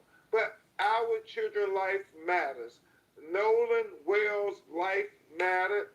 Daniel Irvin's life mattered. And Tyler Smith's life mattered. All our children's life mattered. Yeah, if nothing gets done, it's going to keep happening. Exactly. And we want to prevent this because if we don't have transparency and accountability, normally it will continue to happen again. I've been hearing this rumor that Nolan Wells, he got into a fight. You know anything about that? Well, we have people who have said they believe Nolan was in some kind of altercation, but we need to verify that. Everything is speculation until we can verify it. And so that's what we got to do, verify stuff. It is alleged, but we have not verified that yet. The autopsy that was done by the state of Mississippi, I've been hearing that he won't release it. Yeah, we want transparency. We think that is key in this case. People being able to have transparency so they can see and they can trust the investigation. So we don't know when the state of Mississippi is going to release the autopsy, but we feel they should release the autopsy. We feel that, everything should be transparent and able to be consumed by the public so the public can have trust in the investigation into the death of Nolan Wells.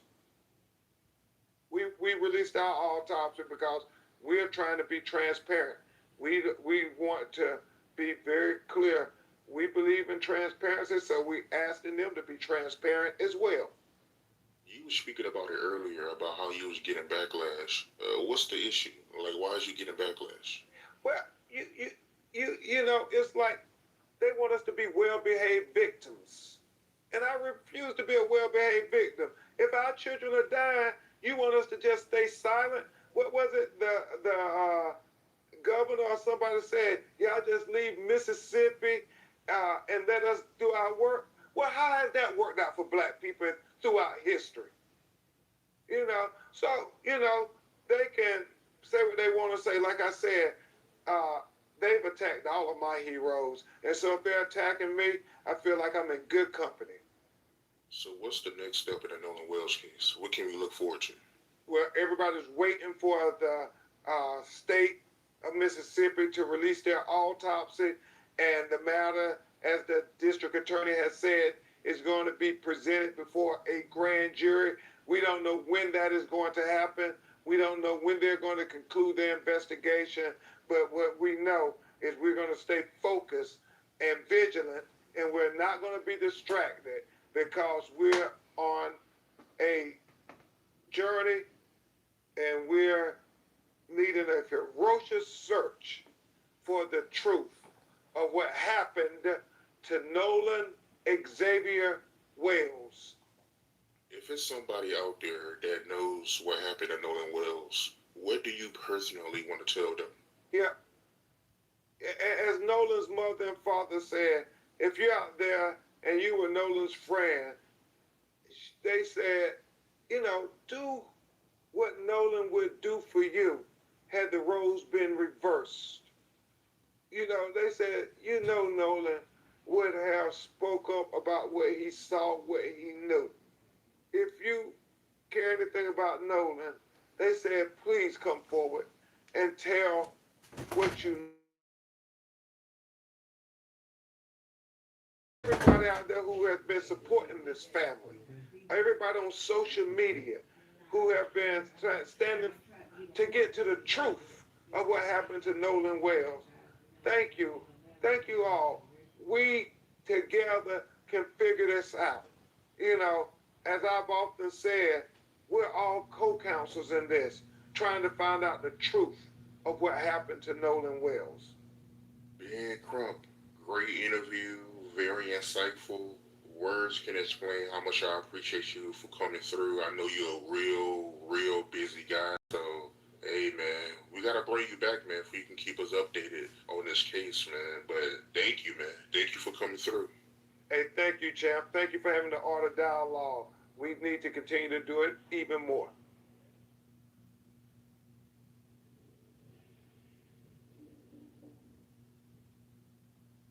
Maintenance fee, overdraft fee, minimum balance fee, maximum balance fee.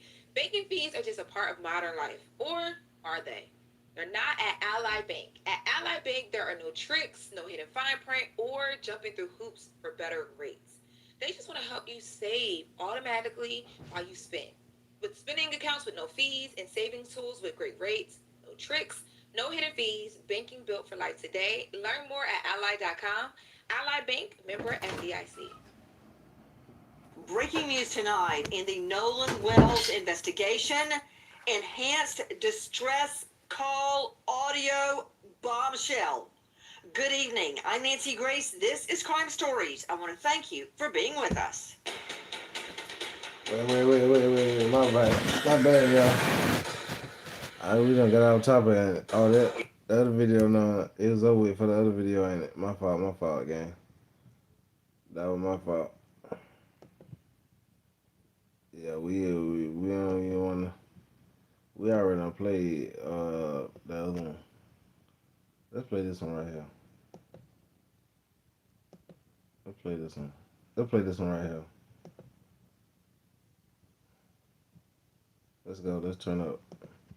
Having a civil rights attorney in a lawsuit pending or in We ain't preparation of a chilling early lawsuit. morning. If you don't even know What if they had time is anything it? to Let do me see with what time it is. I reached out to Oh, Mr. Crump. He 10:32? don't want to talk to me. He does not want to talk to you. Oh, You man. know he doesn't want to talk to you. He definitely don't want to talk to me now. We've had people try it, review it, and the feedback Salute, has Unknown. been What's up, absolutely gang? amazing. Whether you choose guilty or not guilty, you're getting a premium bourbon with flavor, style, and a brand that stands out. Not guilty has the smooth sweetness people love, and guilty Hold on, brings the wait, bold, classic bourbon character. All you gotta do is go to verdictbourbon.com, plead your age. All right, my boy. That I thought was very interesting. And I wanted your take on the context and their reaction to it. Elmore, you heard that kid Trace in the interview say that he was friends with Nolan and that you guys would know him. Do you know him? Do you recognize him? No, I don't. Just because you park your vehicle in someone's yard doesn't mean that they have to know you. Sounds more to me like he's more focused on getting people to know him and getting away from the fact that his so-called best friend is not here anymore. Everyone that they may have interviewed are at home. Our son isn't. Our son should be in college right now. We should be receiving phone calls from him about how his day went. But we can't. And we just want everybody to focus on what the real subject matter is. How did that strike you based on what you understand from Tristan? It was confusing to me, right? Because you got to think, I don't know none of these people. Tristan goes on the television, ABC or one of these news networks. Before I ever met Tristan, but he was like one of the first people to speak out. And Tristan is telling me that he's friends with Javen too, or Javon. He's telling me all of them are friends. And they all are really close. And they all hang out with Nolan. And everybody's saying they're Nolan's best friend, right? So then Tristan explains to me, I go over his house all the time. He literally started tearing up in his eyes. Now, he could be telling me a flat lie, but he showed me pictures. He showed me pictures of him and Nolan at prom. He showed me multiple pictures of him and Nolan hanging out. He started to tear up when he told me before the interview and during the interview. He was like, that hurt, that she said she wouldn't even know me. He didn't just say he posted. Now, he could be, like I said, I don't know who's telling the truth or not. I wasn't there. He didn't say he just parked his car in Nolan's yard once. He said he parked his car in Nolan's yard a few times. He also said he spent the night over Nolan's house multiple times. He told me that him and Nolan, he said Nolan was his best friend. Now, you got to think, Chris, he's not implicated in this. Mm-hmm. Only the white kids, right? They left the black kids out. Javon, even though Javon had his story of being with Nolan and all that, nobody cares about his story. Even though Javon left his phone on the boat with Nolan's phone, when the boat left and they had to come back and get his and Nolan's phone, nobody talking about him because he's black. But Tristan is telling me, I used to take him to school. We used to get rides together. His dad used to come pick us up and do these things. And he seemed visibly emotionally upset about them saying they didn't know him. Now, that's my conflict. I don't know who. Nolan is not alive to tell us, but I find it more believable on his side than their side. And I'm gonna tell you why. It wasn't until I think that Tristan distanced himself from the racial component in this situation that all of a sudden he's no longer even associated with Nolan. And I can't, it's very hard for me to, he tells me the class that they met each other in. I just don't see him lying. I just don't see him lying about it. I can see parents, and let me give the parents a side. If you're not very in tune with your kids, you may not know who their friends are. You don't think they're friends. You don't engage with them. They don't come to your house often. But to Nolan, when he's not at home, he's engaging with these young people and he's very friendly with them. I find it also interesting that the parents act like Warren and them weren't his friends. And Warren and his parents are like, let me tell you this, Chris. Nolan's mother went to school with Warren's stepmother. They went to school together. She have all these pictures in the yearbook and all her classes. They went to school together. They knew each other to a certain degree. And the mom is saying she don't know any of these people. And the parents, when I met them, they were all emotional about Nolan. And they said, Nolan he's over our house all the time. We love Nolan. I mean, they cried. One of the mothers cried when she talked about Nolan. And so it's kind of interesting that, like, all the parents are saying that they love Nolan and he's always there and they vouch for his character. And they have pictures with Nolan everywhere. Nolan spent the night at their house and Nolan went out to Horn Island with them for the second year in a row. Well, look, here's one thing we know for sure, and you mentioned this earlier. This was a good kid. You got to give credit to his parents. You got to give credit to his extended family, his teachers. They had a good one here. This kid had good grades. He was a college athlete, and everybody, because he's dead, because there could be people who just wouldn't say anything or would say it differently, right? I mean, you and I have both seen plenty of situations where a young person dies and it's under curious circumstances and they weren't a saint. Maybe they didn't deserve what happened to them either, but there's a mix. Not with this kid. Everybody unfailingly says, and you see it in the videos, of him dancing with staff at the school and stuff like that. And, Yes. you know, people wanted to be around him. They liked him. This was a good kid. This kid, and this is why it bothers me so much, because this kid was an exceptional human being. Like, I was tearing up multiple times talking to these boys. We went out to Horn Island on a boat. They were emotional and saying this was Nolan's favorite song. They played songs that Nolan loved going out on a boat to Horn Island. These boys were tearing up.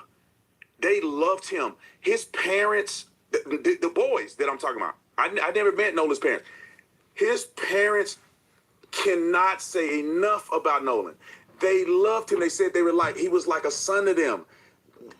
One of the boys' mom, Chris, presented a 70-page document to me where she said she's so obsessed with finding out what happened to Nolan. She went and talked to everybody in the city.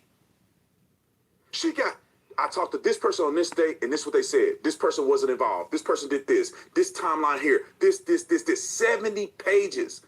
This is how much one of the boys' mother loved Nolan and wanted to find out what happened to him, that she is literally talking to everybody on planet Earth. One other step sideways, and then I want to ask you about what your best sense is as former law enforcement and someone who was down there and someone who's working it, as to where we are and where we wind up. There was a fundraiser. Nolan's friends established a Give, Send, Go fundraiser titled Stand with Nolan Wells's Targeted Friends. The names offered were Warren Hudson, Jack Spatalo, and Morgan Seymour. What do they need a fundraiser for? Yeah, because they're getting ready to get sued by the family. The family had established this the day that Nolan was put to rest at his funeral on that Monday. The family signed a document opening an estate in his name. Most people that I talked to about that said that that is what you do in preparation to sue for wrongful death. They are posturing up to sue the family, to sue these kids. And they sent the document to some of the families. I saw one of them that says that they need, in preparation of a lawsuit, that they need to retain text messages and all this other stuff that they have to retain and not delete in preparation of a lawsuit. Now, mind you, Chris, nobody knows what happened to Nolan. By all accounts, do you believe that, by the way? That nobody, well, I'm saying we don't have any information that anybody knows. So I don't, nobody's told me and nobody's told anybody. Everybody's kind of speculating. Maybe law enforcement know, or they may not even know, right? People may not even talk to him about it. But we do know that he's dead, but we don't know what happened to him. And if a person is being honest and then digesting all the information that's made available factually, it appears that these young men whom they accuse, whom is listed on the GoFundMe, have Give, Send, Go, was not there. Phone records, Life 360, boat records, GPS, all of that has them all leaving. Them are gone. The 3 boats that came in with Nolan on one of the boats, that friend group were all gone except 3 people, including Nolan, were all gone at 4:30. People saw Nolan afterwards. So with that being said, why would you sue without knowing the conclusion of what happened? What if Nolan drowned? Why is your efforts having a civil rights attorney and a lawsuit pending or in preparation of a lawsuit if you don't even know if they had anything to do with it? And I just think that what happens with Benjamin Crump, this is my opinion based on a plethora of examples, and there are families that have reached out to me saying that he did him wrong. And I'll be trying to look into the validity of that. But like, he's coming in to do what? Not to get justice. That is a ploy. If you look at his track record, no one has gotten criminal justice. It's only financial payouts. He, hands up, don't shoot. Michael Brown, they got a payout. Breonna Taylor was justifiably shot, according to the law and according to all the information I had. He represented them, and he was all at their funeral. The young kid that was killed by Zimmerman, Trayvon Martin, All of them. Payout. No justice. He's not in it for justice. He's a civil rights attorney. So he goes into this, he raised the high profile, and then they raise as much money as they can, and then he's on to the next thing.